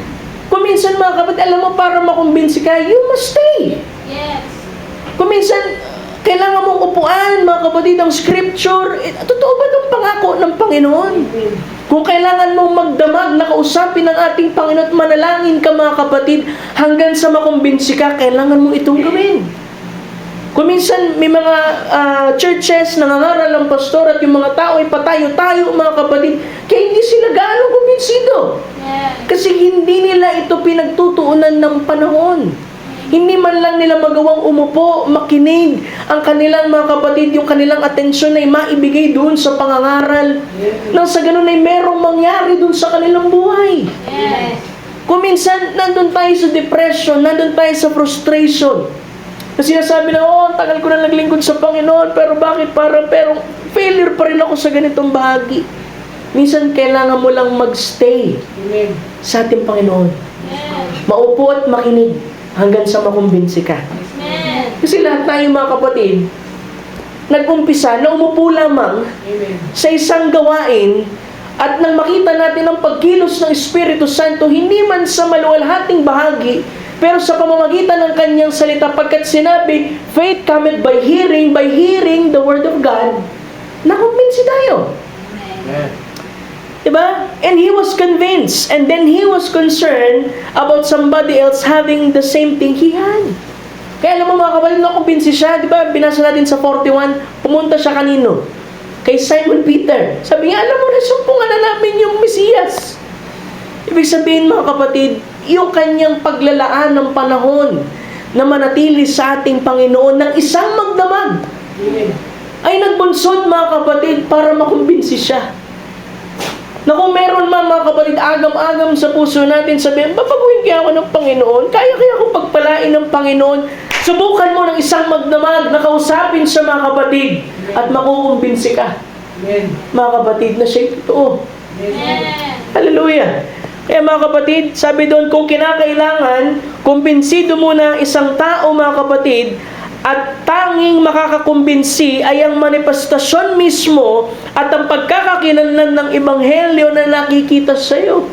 Yes. Para masabi mo na convince ka talaga mga kapatid, meron po yung tinatawag mga kapatid na identification. Amen. Nasabi kapag nakita mo na ikaw ay nakalipat na mula sa kamatayan patungo sa buhay at naging isang bagong nilalang kay Kristo, yan ay isang pagkakakilanlan ng banal na Espiritu Santo. Amen. Diba, paano ko ba malalaman, Pastor, na kumbinsido? Alam mo, makikita yan sa buhay mo. Yes. Makikita ang manifestasyon ng Espiritu Santo sa buhay mo. Diba? Paano maisusulat ng banal na Espiritu Santo ang Biblia at pagkatapos ay babalik na rin at itatanggi ang kanyang salita? Tingnan nyo, hindi niya ito maaaring gawin. Yan ang pagkakakilanlan ng kawalan ng pananampalataya. Ibig sabihin, yung mga tao na ang sinasabi nila kumbinsido sila at mananampalataya sila, ngunit tinatanggi nilang Ebanghelyo mga kapatid, yan ay tanda mga kapatid ng pagkakakilanlan ng kawalan ng pananampalataya. Hindi talaga sila kumbinsido. Hallelujah! Ngunit ang pagkakakilanlan ng pananampalataya, ang sabi ni Jesus, di ba? Mark chapter 16, verse 17, mga kapatid, ang mga tandang ito'y magpapakilala sa mga mananampalataya sa akin. Sa mga naniniwala sa akin. Ngayon, alam na natin yan, na yan ang sariling salita ng Diyos. Diba yung buhay mo ang siyang magpapakilala Mga kapatid, kung tunay ka bang kumbinsido sa mensaheng ito? Kung tunay ka bang kumbinsido sa ebanghelyong ito, mga kapatid? Si Andrew, mga kapatid, ay merong malasakit sa kanyang kapatid matapos, mga kapatid, na siya'y manatili sa ating Panginoon Jesucristo ng isang magdamag. Kaya alam mo, anong magagawa ng isang magdamag sa buhay ng isang mananampalataya? Makukumbinsi siya ng ebanghelyong ito ay tama. At ito'y magbubunsod ng isang damdamin, mga kapatid, at pagiging concern sa kanyang sarili, ganoon din sa mga taong nakapaligid sa kanya. Kaya sabi, we just don't stay long enough. Yun kasi yung problema eh. Hindi daw tayo nagtatagal. We run in, we shake hands with our pastor, we put our name on the book, and we go home. Ganun ang ginagawa ng tao. Then we call ourselves a church member with no burden for the lost at all. Banala yung sabi ko last time, may nadagdag ba sa atin? Huwag niyo akong ma-misunderstood. Hindi sinusukat ang isang ministeryo sa dami ng tupa. Ngunit napakalaking bagay, mga kapatid, na merong maidagdag sa atin, mga kapatid. Ibig sabihin, meron tayong sapat na damdamin at natanggap natin sa ating Panginoon para magkaroon tayo ng concern para dun sa mga taong naligaw. Amen. Kaya sabi ko, bukas ang pinto para dun sa mga nais tumanggap sa ating Panginoon. Pastor, alam mo, marami akong pagkukulang, marami akong pagkakamali. Ilang beses ko na sinubukan, talagang nadadapa ako. Manatili ka lang. Nakaupo hanggang sa baguhin ka ng ating Panginoon. Amen. Hanggang sa makumbinsi ka, mga kapatid, na siya pa rin ang siyang kahapon, ngayon at magpakilanman. Na hindi siya nagbabago. Na hindi pa rin siya nagbabagong Diyos, na kung gaano siya kabuti noon, ay ganun pa rin siya kabuti ngayon. Kung ano ang kanyang habag na ibinigay noon, ay ganun pa rin ang habag na kaya niyang ibigay sa iyo. But if you are convinced that Jesus Christ raised from the dead, and will judge for your sins, and His coming is at hand, and this is the Holy Spirit identifying Himself, then you'll be concerned about others, people too. Amen. Getting them to Him just as concerned as Andrew was. Kung naniniwala ka ng ating Panginoong Jesucristo'y binangon mula sa mga patay, na nahatulan ng iyong mga kasalanan, mga kapatid, na ang kanyang pagdating ay malapit na, at ito mismo ang pinakatanda ng Espiritu Santo, pagpapakita ng kanyang sarili, magbubunsod yan ng isang damdamin sa iyo, na maging concern ka, mga kapatid. Hallelujah. Glory to God. Sino pa yung mga character sa Biblia? Ba? Una, binasa natin si John. Sapat yung sign. Si Andrew, nanatili sa ating Panginoon, nakumbinsi siya. Pangatlo, mga kapatid, sino pa yung isa? Marami makakarelate dito, si Jacob. Si Jacob, mga kapatid, alam mo paano siya nakumbinsi? Kasi una, ang buhay ni Jacob, hindi karapat-dapat sa Panginoon. Kasi anong buhay niya? Isa siyang sinungaling. Isa siyang mandaraya. Di ba hindi niyo ba nakikita ang inyong sarili dyan bilang isang makasalanan din? Nang sabi doon, mga kapatid, alam mo, wala siyang sapat na damdamin, mga kapatid, nung ninakaw niya yung birthright sa kapatid niya. Di ba? Alam niyo yung kwento? Kasi yung birthright, pagkapanganay, meron itong pagpapala, tsaka meron itong inheritance. Kaya alam mo, mga kapatid, kung gusto mo talagang i-bless ng Panginoon, nasain mo muna yung Espiritu Santo. Amen. Kasi yun ang tipo nun eh. Yung mana at yung pagpapala ay nandoon sa Espiritu Santo. Amen. At dahil, mga kapatid, meron siyang malasakit doon sa birthright, kinuha niya ito sa kanyang kapatid na si Esau. Alam mo, mga kapatid, ang una naman talagang panganay sa isip ng Diyos, si Jacob. Diba sabi niya sa Malakay, sabi niya rin dun sa Book of Romans, si Esau I hate and Jacob I love. Kasi nakita niya, mga kapatid, si Jacob, meron siyang concern dun sa birthright. Meron siyang desire dun sa Espiritu Santo. Ibig ko sabihin, Amen. tipo. At ang sabi dun, mga kapatid, isa siyang tao, mga kapatid, na unconverted. At gusto niyang bumalik dun sa kanyang bayan. Pero nung time na babalik na siya, nabalitaan niya yung kanyang kapatid, si Esau, ay merong dalang maraming pulutong, mga kapatid. So, nagkaroon ng takot sa puso niya. Alam mo minsan mga kapatid, alam mo kung magkukumbinsi sa'yo para lumuhod sa ating Panginoon, sometimes it takes trials mga kapatid Amen. para lumuhod ka sa ating Panginoon. Amen. At nung may trouble na mga kapatid, ang sabi niya, nung nandun siya mga kapatid bago siya tumawid mga kapatid ng Jordan, anong ginawa niya? Nanalangin siya magdamag. Nung nanalangin siya magdamag mga kapatid, merong dumating. Merong isang bumaba mga kapatid na ang kanyang anyo, isang gaya ng lalaki, pero ito'y parang isang anghel. At nung makita niya ito mga kapatid, sabi doon, si Jacob ay nakipagbuno doon sa anghel. Nang sabi niya doon mga kapatid, ay humingi siya ng pag-asa kasi nung nanalangin siya mga kapatid, takot siya. Alam mo ba't siya takot? Kasi meron siyang ginawang hindi tama doon sa kanyang kapatid. At hindi niya ito magagawang maharap, malibang kaharapin niya yung isang Diyos na kayang gumawa ng isang bagay mga kapatid, pihitin yung isang sitwasyon, baguhin ito mga kapatid, at makatawid siya.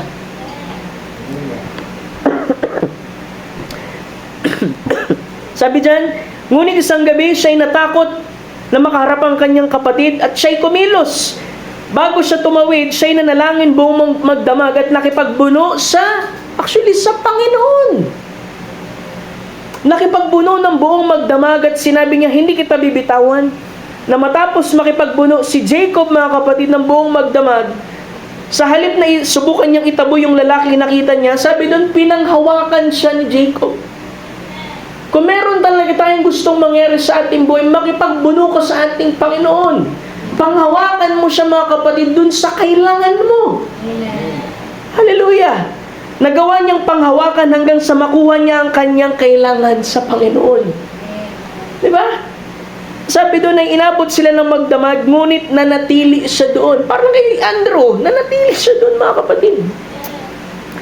Hanggang sa ano mga kapatid? Hanggang sa lubos siyang naging kumbinsido nang siya'y nanatili hanggang sa baguhin ng Diyos ang kanyang paglakad at siya'y naging kumbinsido. Sino gusto dito baguhin ang lakad niya sa Panginoon? Amen. Kailangan mo makipagbuno sa Panginoon. Kailangan mo siyang hawakan. Kailangan mo siyang hawakan at huwag mong bibitawan hanggat baguhin siya ng Panginoon. Hanggat baguhin ka ng Panginoon. Diba, maraming beses natin naririnig si Jacob humingi ng hindi lamang basta pagpapala. Nalala niyo yung panalangin ni Jabez, Lord, bless me indeed. Ang tunay na pagpapala ay yung baguhin ka ng Diyos. Amen. Kaya sabi dun mga kapatid, yan ang problema natin ngayon. Hindi tayo nananatili ng sapat hanggang sa makumbinsi ang ating paglakad. Hindi tayo lumalakad tulad ng isang Kristiyano kung tayo lamang ay mananatili ng sapat ng katagalan sa Kanya. Gagawin niya kayong taong lumalakad ng kakaiba. Isang tao nagsasalita ng kakaiba, namumuhay ng kakaiba, kumikilos ng kakaiba, naniniwala ng kakaiba at magiging iba. Amen. Hallelujah! Ang problema, hindi tayo nananatili ng sapat. Hindi tayo nananatili ng sapat na katagalan sa Kanya. Pero sabi si Jacob, alam niya sa kanya sariling kalagayan. Alam niyang sinungaling siya, alam niyang mandaraya siya, pero hindi yun naging hadlang para hawakan niya ang Diyos. Di man sabi, ang kailangan mong gawin, hawakan mo ang kanyang salita hanggat ang salitang ito'y mangyari sa iyo, mga kapatid. Diba, minsan, sapat isang scripture lang. Isang scripture lang na hawakan mo at makumbinsi ka, meron niyang magagawa sa iyo. Kaya kanyang baguhin sa Panginoon.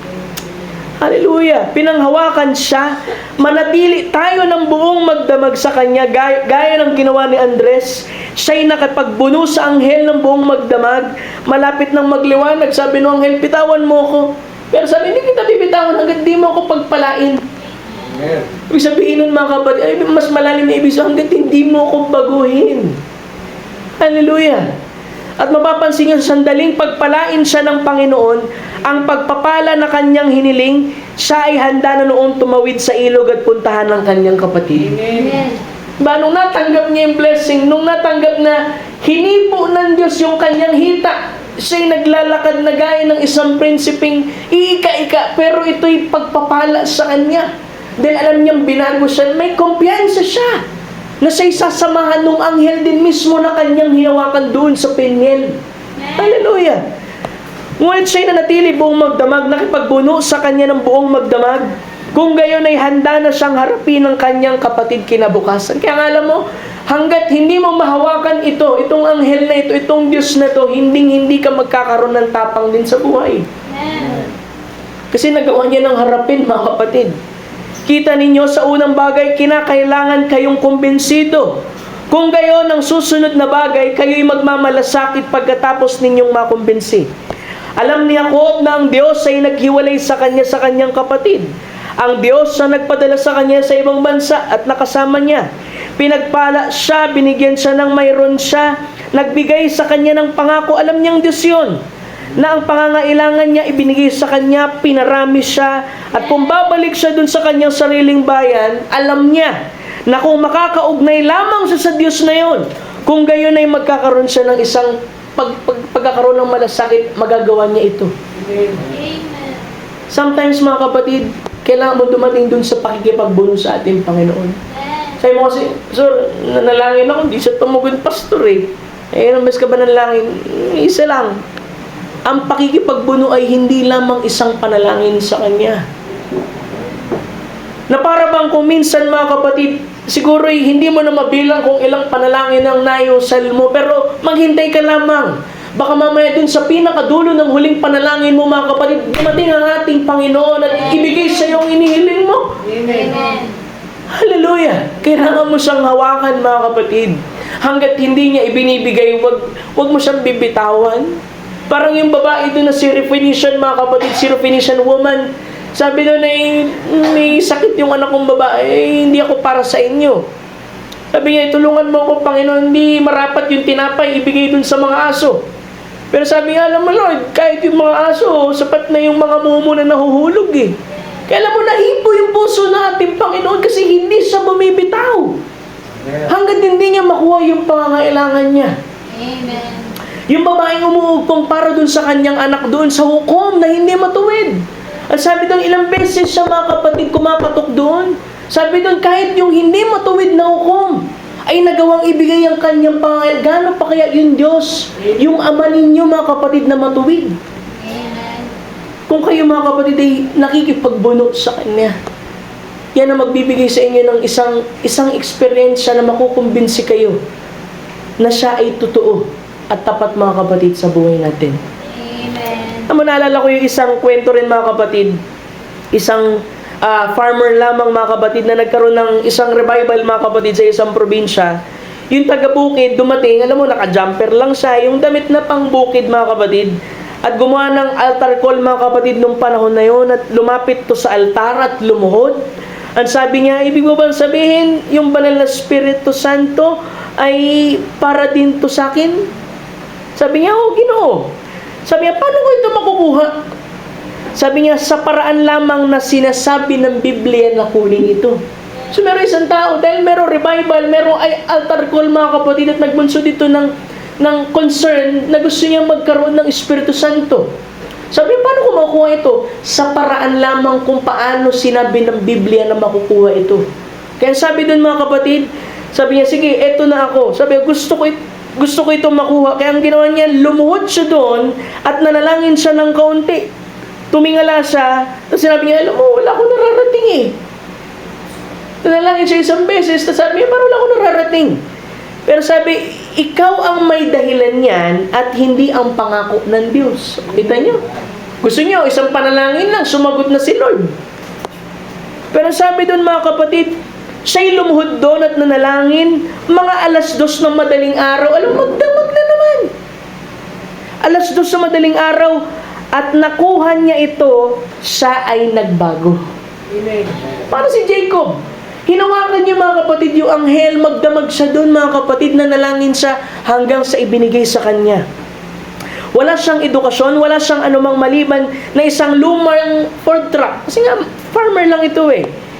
At meron siya, mga kapatid, isang lumang Ford truck, tsaka yung isa niyang karanasan na ibinigay sa kanya yung Espiritu Santo. Ngunit sasabihin ko sa inyo kung ano ang ginawa niya. Siya ay kumbinsido na ito ay Diyos at siya ay nagmalasakit tungkol sa kanyang komunidad. At ang magandang lalaking iyon ay may karanasang iyon at isang fourth truck na nakapagligtas ng 20 iba pa na mga tao sa panahon ng revival. Isang tao na nag-asam ng Espiritu Santo, nagbunsod ng isang damdamin, nakapagdala na isaki niya pa dun sa fourth truck, mga kapatid. 20 katao, mga kapatid. Kaya mayroon lamang siyang isang karanasan at isang fourth truck. Siya ay kumbinsido na ito'y tama. Mayroon tayong higit riyan. Ngayong gabi at iniisip ko, kung maaari tayong magmalasakit tungkol dito tulad ng magsasakang iyon. Ano yun? Kumbinsido. Diba? It takes, mga kapatid, yung ating pong decision sa ating Panginoon. Sino pa? Si Moses, mga kapatid. Si Moses, alam niyo po ang sabi sa scripture, sabi ay inaring malaking kayamanan ang kadustahan ni Kristo kaysa sa mga kayamanan ng Ehipto, sapagkat ang kanyang tinitingnan ay ang gantimpalang kabayaran. Diba? Kung tutusin, hindi siya maging Pharaoh eh. Pero sabi ng patutuon ng Hebrew, mas tinanggap niya, mga kapatid, yung kadustahan sa pangalan ng ating Panginoong Jesucristo dahil mas higit ito, mga kapatid, kaysa sa ano pa mang bagay. Kaya tinalikuran niyang isang trono, pinili niyang makasama yung mga dukha, mga mangmang at walang mga pinag-aralang alipin, yung mga kapatid niya, mga Israelita. Bakit? Itinuring niya na kayamanan ni Kristo na higit na dakilang yaman ang buhay na walang hanggan kaysa magkaroon ng kanyang kaluwalhatian sa mundong itong at sa panahong ito. Diba? Alam mo ito si Moses din, mga kapatid. Alam mo paano siya na-convince? Kasi diba sinabi na nga sa kanya, mga kapatid, na siya yung magdi-deliver sa Israel. Diba? Tapos nung pagkakataon, mga kapatid, na nalaman niya ito, nakapatay pa siya ng isang Egyptian, na-discourage siya. Kaya alam mo, mga kapatid, parang kumbaga sa nangyari sa kanya, parang nagkaroon siya ng setback. Diba? Ang sabi doon ay natakot siya para sa kanyang sarili at pumunta siya sa ilang. At ang sabi doon, umabot ng 40 years. Pero alam mo ba't ganun si Moses? Ba't hindi siya convinced? Bakit hindi siya ganun ka-concern, mga kapatid, dun sa kanyang mga kapatid na Israelita? Ano yung ituturo ko dito? Kasi wala pa siyang experience. Alam mo, para makumbinsi ka, kailangan magkaroon ka ng experience sa ating Panginoon. Amen. Sabi doon, Moses had a setback. He had never had a personal experience yet. Kasi wala pa siyang experience, mga kapatid eh. Pero nung dumating yung tamang panahon, sabi doon isang araw, mga kapatid, bumaba ito na siya bilang isang pastol na may dala-dala lamang, mga kapatid, na isang tuyot na patpat, mga kapatid, bilang kanyang tungkod. Ngunit ang Diyos, mga kapatid, ay merong ginawa na ang Diyos mismo, mga kapatid, ay sa harapan ng Diyos, ang Diyos na si Jehovah ay nakaupo doon sa isang palumpong. At ito'y nagliliyab. Kinuha ng Diyos ang kanyang pansin upang siya'y tumayo roon at hubarin ng kanyang mga sapatos. At narinig niya ang tinig ng Diyos. Siya ay nakumbinsi na ako nga. Hindi ako kailanman nabibigo. Ako ang nag-iisang kasama ni Abraham, ni Isaac, ni Jacob. Ako pa rin ang parehong Diyos. Diba, alam mo, minsan duwag tayo, minsan pakiramdam natin may mga setback tayo, disappointed tayo. Pero alam mo, mga kapatid, naghihintay lamang isang experience na i-meet mo siya face to face para makumbinsi ka, mga kapatid.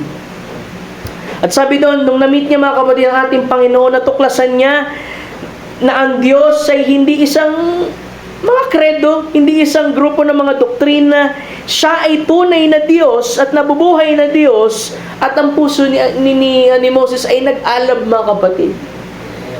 Kasi nalaman niya eh. Kaya walang makakapigil sa kanya nung panahon na yun, mga kapatid, nung matuklasan niya na yung layunin ng Diyos ay iligtas ang Israel at siya ang tinawag para gawin ang bagay na yun. Kasi siya, duwag siya eh, tumakbo siya eh. Pero kukunin minsan ng Diyos ang atensyon mo. At kailangan mong tumingin doon sa ipinapakita ng Diyos habang kinukuha niya ang iyong atensyon, at ito'y magbubunsod ng isang pagbabago sa iyo. Isang eksperyensya, mga kapatid, personal experience, a burning bush experience, para maniwala ka at makumbinsi ka na siya pa rin ang kahapon, ngayon at magpakailanman. Amen. Hallelujah. Wala siyang seminary, wala siyang experience, mga kapatid. Pero sabi, Moses was concerned when he really found out God was God and he was concerned. Kaya alam mo mga kapatid, yung personal experience, dapat di lang yan sapat na narinig natin na may experience. Yung iba may dapat ikaw mismo may sarili kang patutuo sa Panginoon. Ikaw mismo meron kang 5 minutes na experience at alam mong bumaba ang kanyang presensya at binago ka ng ating Panginoon. Sabi nun, it will take 5 minutes para baguhin ka ng ating Panginoon. Una, ano ba babaguhin sa'yo? Yung iyong kaisipan. Sa kasusunod ang katawan at lahat, mga kapatid. Kailangan niya magkaroon ng personal na karanasan sa Diyos. At nung makatagpo niya, mga kapatid, ang ating Panginoon, kinausap siya. Sa sandaling kinakausap niya siya, nalaman niya kung ano ang kanyang ideya at kung ano ang kanyang programa. Siya'y nagmalasakit tungkol dito at sa kanya, mga kapatid, sa pagkaalipin. Ito yung kay Moses. Sino pa? Si Samson. Si Samson, mga kapatid, alam mo, Nazarite, Nazarite vow. Di ba nung minsan, mga kapatid, na merong thousands of Philistine, mga kapatid, alam mo, gamit niya panga ng asno. Pero sabi doon, nung hawakan niya yung panga ng asno, mga kapatid, at maalala niya, meron siyang tipan sa Diyos. Meron bang pangako ang Panginoon sa atin? Ibig sabihin, naalala niya na ang Panginoon ay kakasamahin siya. Saan man siya pumunta? Kaya alam mo, kung ano yung nahawakan niya, ito'y inanoint din ng Panginoon at ginamit para magaping yung mga Philistine. Ba't siya nakumbinsi, mga kapatid? Dahil alam mo, nung hinawakan niya yung 7 locks niya, yung kanyang 7 tirintas, at nalaman niya, mga kapatid, yung pangakong ibinigay sa kanya ng Diyos, mga kapatid, sapat na. At kumbinsido siya, mga kapatid. At concerned siya dun sa kanyang bayan, mga kapatid, na ito'y maipagtanggol. Sapat na yung nahawakan niyang asno. Sabi nga, alam mo, pagka pinalo mo yung asno dun sa mga helmet ng mga taong armor dun, baka nga yung asno pa yung, di ba, yung bungo pa ng asno magkadurug-durug eh. Pero sabi dun, kahit ang pinaka walang kwentang tao, kahit yung pinaka walang halaga, pagka ito'y hinawakan ng Diyos, mga kapatid, merong anointing na dumadaloy dito, ito siya'y magagamit at magagamit kung ano man ang layunin ng Diyos. Si David, mga kapatid, meron lamang siya isang slingshot, mga kapatid. Pero dahil lang dun sa kumbinsido siya na yung kanilang Diyos ay mas malaki kay Goliath, mga kapatid, nagawa niyang magapi si Goliath. Amen. Di ba minsan sinasabi, ito yung problema, alam mo, mas malaki ang Diyos kahit sa anumang suliranin. Mas malaki ang Diyos sa kahit anong problema. Mas malaki ang Diyos kahit sa anong bayarin. Mas malaki ang Diyos sa kahit anong karamdaman. At sapat na ang isang bato ng kapahayagan upang ito'y ibalandra mo sa Kanya at siya'y, mga kapatid, tumaob sa pangalan ng ating Panginoong Jesucristo. Bakit ganun? Kumbinsido siya. Ba't siya kumbinsido, Pastor? Alam mo kasi, nung hindi niya pa hinaharap si Goliath, binigyan na siya ng training ng ating Panginoon. Amen. Di ba sabi doon, nung merong leon na kumuha doon sa kanyang mga tupa, sabi doon, ang Espiritu ng Panginoon ay sumakay David, at ito'y kanyang napatay. Nung merong oso, mga kapatid, kukunin yung tupa, ang Espiritu ng Diyos ay sumakay David, at napatay yung oso. Amen. Bakit? Merong experience, mga kapatid. Sino pang isa, mga kapatid? Huling character. Kilala niyo ba si Shamgar? Sino nakakilala kay Shamgar? Pagkakilala mo si Shamgar, nagbabasa ka talaga ng Biblia. Pagkakilala mo si Shamgar, nagbabasa ka talaga ng message. Yan gusto ko, pag nagkaanak ko, papangalan ko Shamgar. Kasi itong si Shamgar, mga kapatid, alam mo, isa rin itong tao na 2 beses lang ito binanggit sa Biblia. Parang ganito, hindi ka anong binigyan ng importansya marahil, pero merong experience na nangyari sa kanya. Sabi si Shamgar, isa lamang farmer, mga kapatid. Diba? At isa siyang tatay. So makakarelate yung mga tatay dito. Diba? Isa si tatay na every year nagtatanim sila, tapos yung mga Philistine, alam mo, binubuli sila. Kinukuha yung kanilang tanim.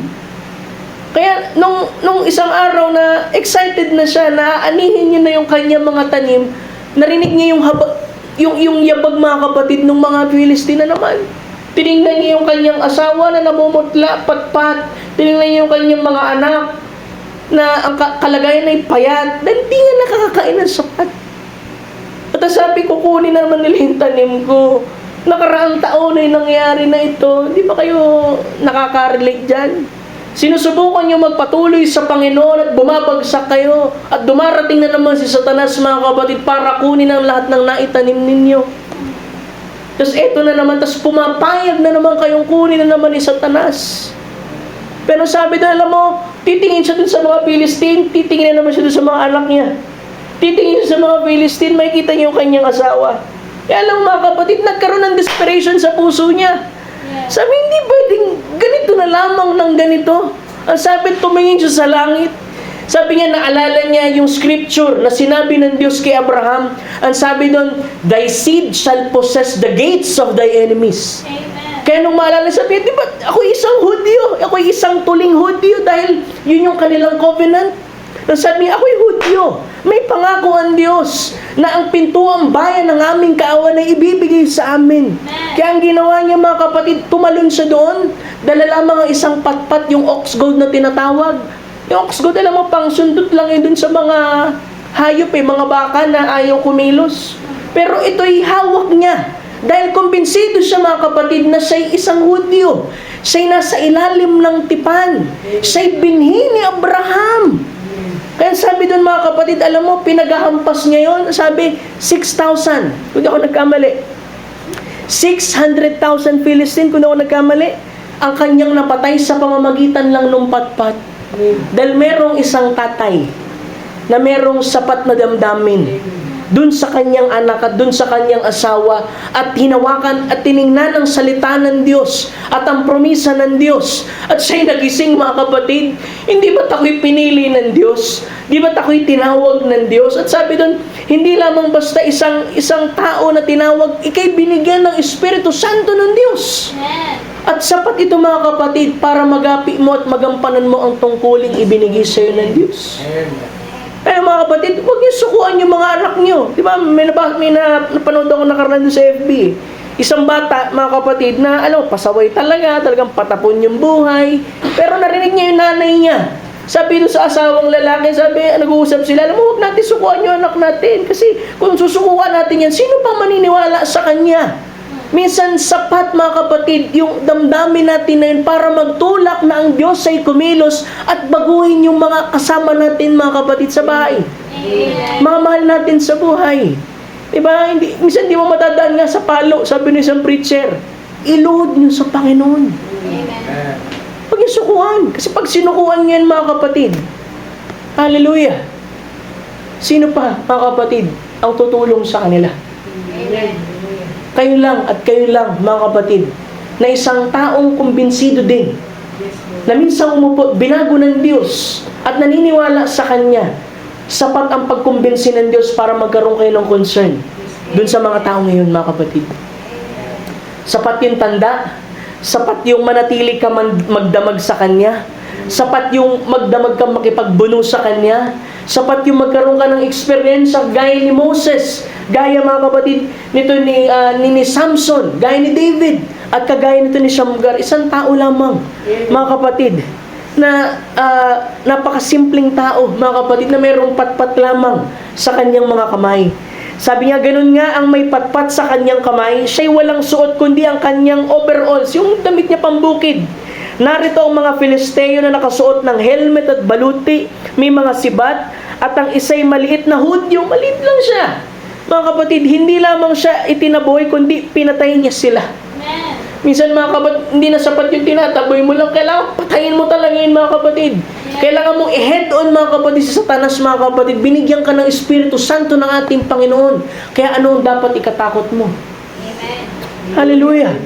Diba? Paano natiling buo yung patpat na yon? Sa unang hampas na yon na ginawa niya sa ulo ng Filisteo at mga baluti nito, ay maaaring ito'y magkawatak-watak ng 50 piraso. Pero kasi, mga kapatid, it held on. Kasi bakit? Ang Diyos ang nasa likuran nito. Dahil merong isang kumbinsidong mananampalataya, mga kapatid, at nagkaroon ng sapat na damdamin para dun sa kanyang pamilya. Ngunit pinatumba niya siya isa sa mga direksyon at sa kabilang direksyon, at ganun nga, pinatumba niya ang mga buong grupo at pinatay sila. Bakit? Dahil kumbinsido siya at siya'y merong malasakit. Amen. Merong nagagawa yung pagiging kumbinsido at pagkakaroon ng malasakit. Amen. Kung ang isang lalaki ay lalaban para sa kanyang pamilya sa ilalim ng mga ganong kalagayan, ano ang dapat ipaglaban ng isang iglesia na buhay na Diyos? Si Shamgar ay may pag-udyok ng baka, ikaw ay may bautismo at ang banal na Espiritu Santo. Amen. Kung siya meron siyang patpat lang, pero alam mo, nilahukan yun ng Espiritu Santo eh. Kaya hindi napatay mga kapatid yung 6,000 Philistines. Pero ikaw, meron kang higit na tinanggap sa ating Panginoon. Kaya sabi, kailangan kayo maging kumbensido. Kung hindi, kung gayon ay hindi kayo magkakaroon ng pagmamalasakit. Kinakailangan nyo maging kumbensido muna. Hindi kayo pupunta sa isang pagpupulong at pagtatawanan nyo ang isang pagpupulong kung saan ang banal na Espiritu Santo'y bumababa.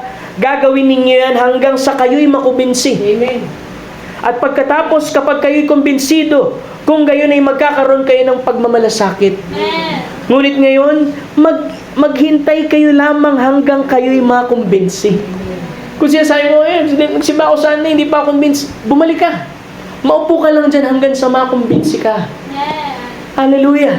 At gayon ay magkakaroon kayo ng pagmamalasakit. Oras na parang iglesia ay bautismohan sa banal na Espiritu Santo, yan ay si Kristo na mananahan sa iyo.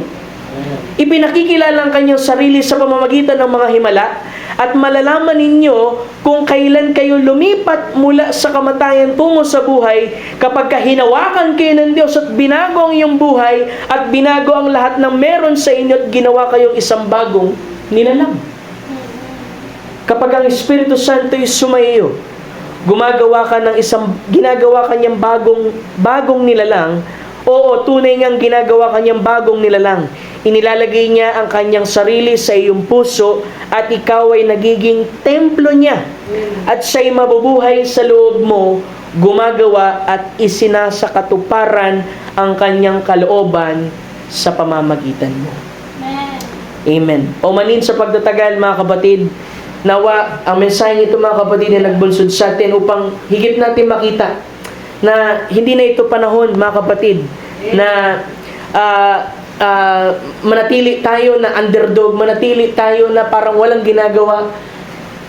Ang isang pagdidesisyon ay magbubunsod sa iyo mga kapatid na makumbinsi ka sa ating Panginoon at magkaroon ka ng isang pagmamalasakit, una personal, sa personal mong lakad sa ating Panginoon, at maging mga kapatid sa mga kasama mo mga kapatid sa pananampalatayang ito.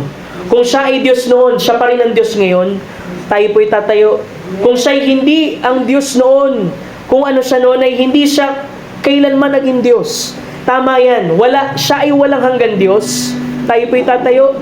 Ang makapangyarihan, ang pinakamakapangyarihan na sa lahat ng dako'y nakakaalam ng lahat, walang hanggan, siya ay Diyos. Siya ay parehong Diyos na nagbukas ng dagat, sa mapulang dagat na yon. Siya ang parehong Diyos na naglabas kay Daniel mula sa yungib ng mga leon. Siya ang parehong Diyos na naglabas ng mga batang Hebreo sa mga nagliliyab na hurno. Siya ang parehong Diyos na nagbangon kay Lazaro mula sa libingan. Siya ang parehong Diyos na nagbangon ng kanyang sarili mula sa libingan matapos ang 3 araw. Siya ang parehong Diyos na bubaba sa araw ng Pentecostes. Siya ang pareho kahapon, ngayon at magpakailanman, at kumbinsido ako na ito ang Espiritu Santo, mga kapatid. Siya hindi nagbabago. Siya pa rin ang kahapon, ngayon at magpakailanman, mga kapatid. Kaya nawa ang pagkumbinsi ng Panginoon sa atin sa pangangaral na ito ay magbunsod ng isang pagmamalasakit, isang damdamin, isang interes, mga kapatid, na mas lalong maging mainit ang ating mga puso sa paglilingkod sa Kanya. Tulungan tayo ng ating Panginoon.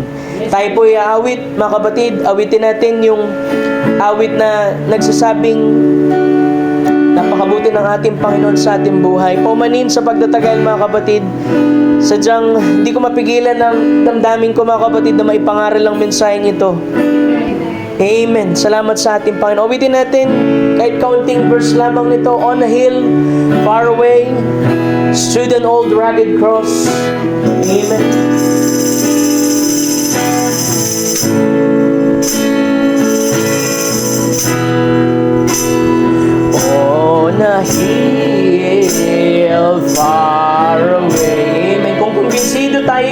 Christ sa ating Panginoon.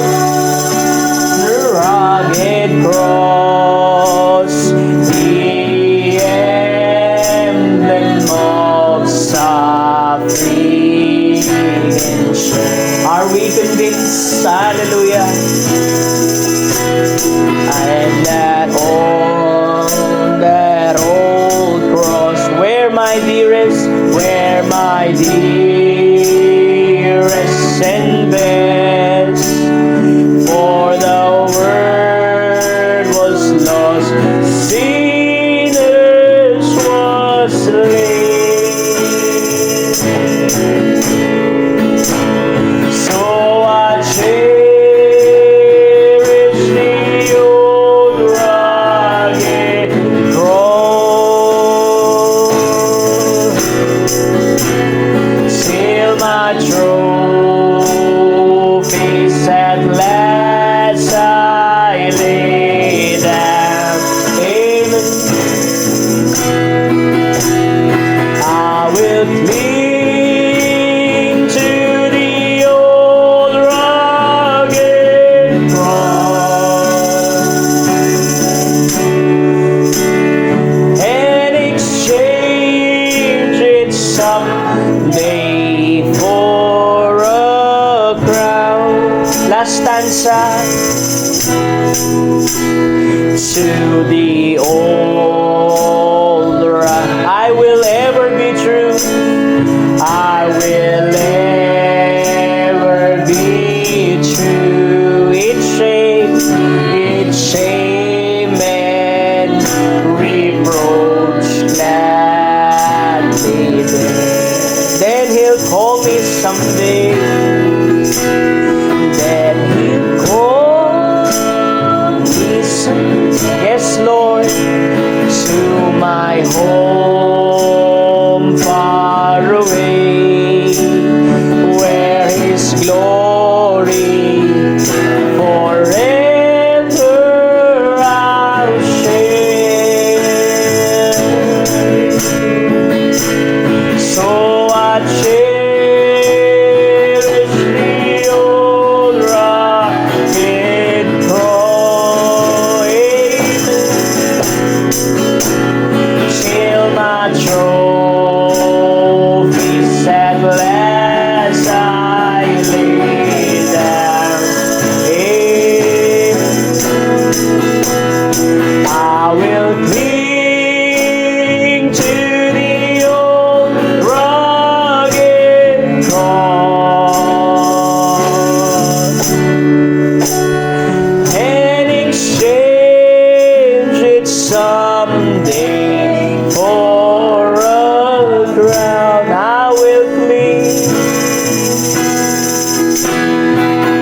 will cling to the old rugged cross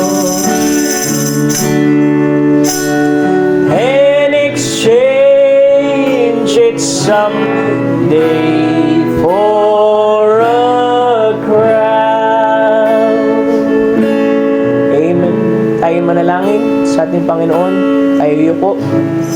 Tingin sa ating mga puso. Thank you, Jesus. Salamat, Panginoon. Salamat, Lord. O dakilang Diyos, Ikaw na makapangyarihan sa lahat, na nagladlad ng langit at lupa, mayari sa aming buhay, mayari sa aming pananampalataya at tagapagsakdal nito. Muli kami narito sa umagang ito, Lord. Una sa lahat ay nagpapasalamat sa iyong biyaya, sa iyong kabutihan sa amin, sa araw na ito, Lord, na minsan pa na may pahayag muli, Lord, ang katotohanan ng iyong mga salita, upang ang aming mga puso, Panginoon, ay minsan pang mapukaw, na kami, Lord, ay magkaroon ng malalim na pag-imbentaryo sa aming buhay, sa aming paglakad. Kung tunay nga ba, Panginoon, ang aming buhay ay kumbinsido, Panginoon, at mayroong sapat na damdamin at malasakit, Panginoon, sa iyong mga salita, sa aming lakad, maging sa mga mahal namin sa buhay. Lord, maraming salamat sa mga salita mo, Lord, na nagpahayag.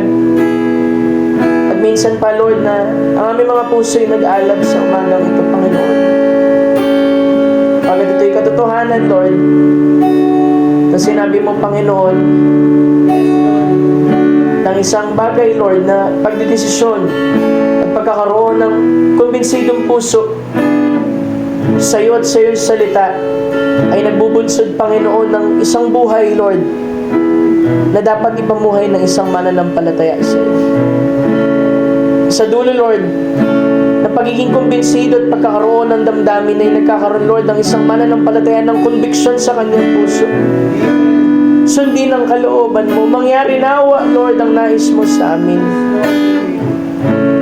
Maraming pagkakataon, Lord, sa aming buhay na kami, Lord, ay nagsumikap sa pamamagitan ng aming sariling lakas. But, Lord, nakita namin, nabibigo kami, O Diyos, pagkat wala ka, Lord, sa larawan. Kaya sa muling pagbangon namin, Panginoon,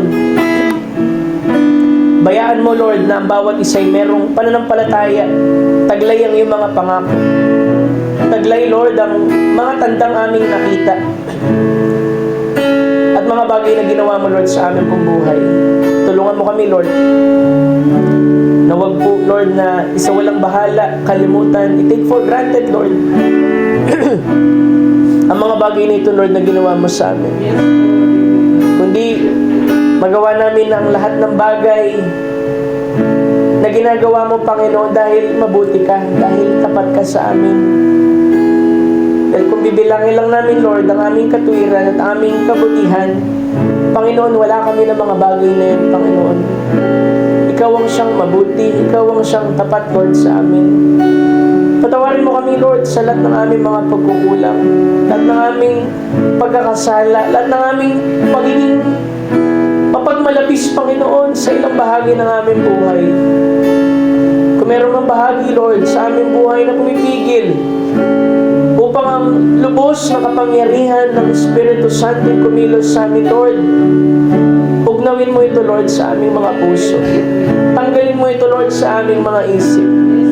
Nang sa ganun ay malaya ka, Panginoon, na makakilos at magawa ang mga bagay na gusto mong gawin, Lord, maging sa munting iglesia na ito, Diyos. Lord, inaalala namin ang mga mahal namin sa buhay. Kilala mo ang iyong mga anak, maging ang mga anak, Lord, ng bawat kapatiran. Lord, alam mo ang kanilang puso. Na sila, Lord, ay merong takot, merong pangamba, Panginoon, dahil masyadong madilim ang sanlibutan, Panginoon. At marahil ay tinatahak nila ito, Panginoon, nang walang sapat na kaalaman at walang sapat, Lord, na karunungan nang tinutugay-gay nila, O Diyos, sa isang kapahamakan, Panginoon. But Lord, Ikaw pa rin ang Diyos na siyang kahapon, ngayon at magpakailanman. Ikaw pa rin ang Diyos na kayang bumago, Panginoon. Kung si Jacob, Panginoon, ay isang mandaraya, ay binago mo, Panginoon, bayaan mo ang mga anak mo'y makalapit. Hawakan kanila, O Diyos, at sila'y mabago, Panginoon, ng ayon, Lord, sa pagkakadesenyo mo sa kanila.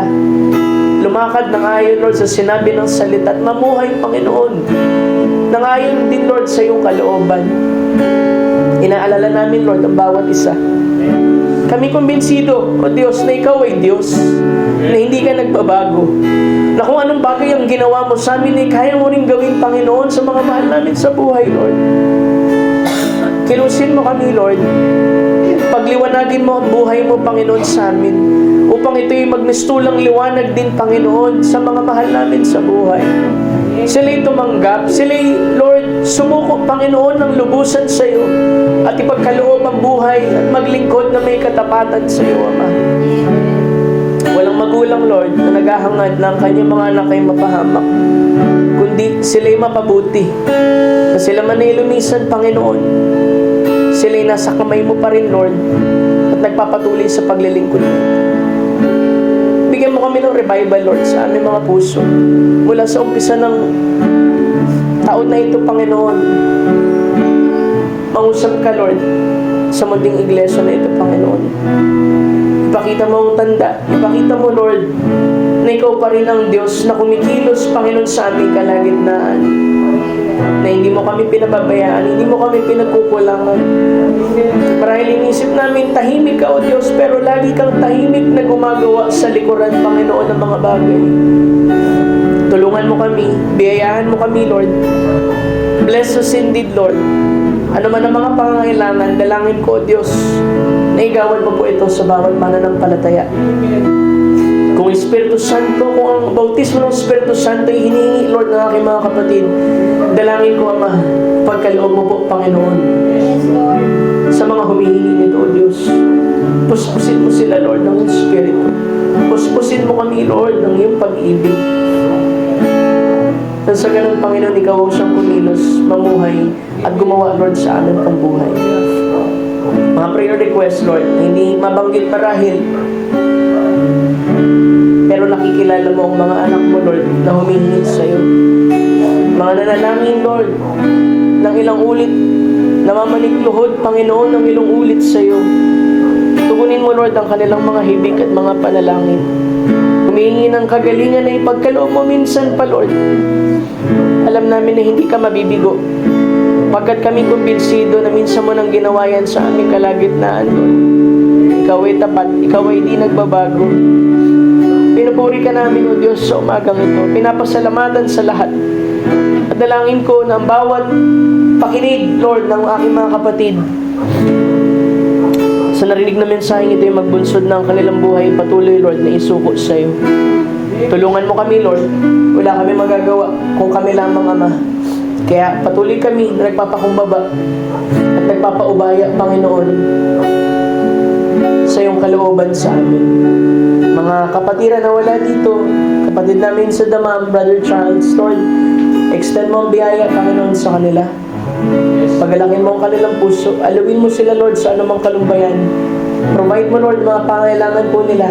At patuloy mo silang ibalik, Lord, sa ipong sakdal po na kalooban. Sa pansamantala namin paghiwalay nito, Panginoon, nawa, bitbit namin ang pag-asa. Ang apoy na yun, Panginoon, ibinigay mo sa amin sa umagang ito. Manatili ito, Panginoon, hanggang sa pagbabalik mo, Ama. At ang bawat isa ay tumanggap ng kapayapaan, puspos ng pag-ibig at biyaya. Muli, Lord, maraming salamat sa umagang ito. Tapos namin ang service sa biyaya mo. At ikaw ay maluwalhati, ikaw ay mapasalamatan, ikaw ay mataas, Panginoon, sa aming kalagitnaan. Muli, Lord, lahat po nito, naalay namin, Panginoon, at ibinabalik ang lahat sa iyong dakila at makapangyarihang pangalan. Amen, Panginoong Jesus.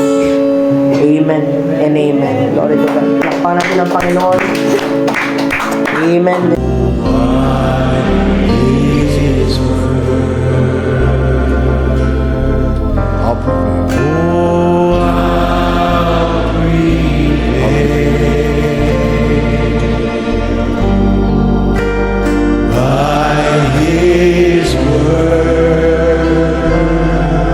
I'll never fail.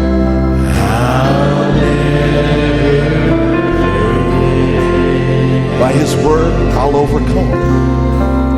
Oh, by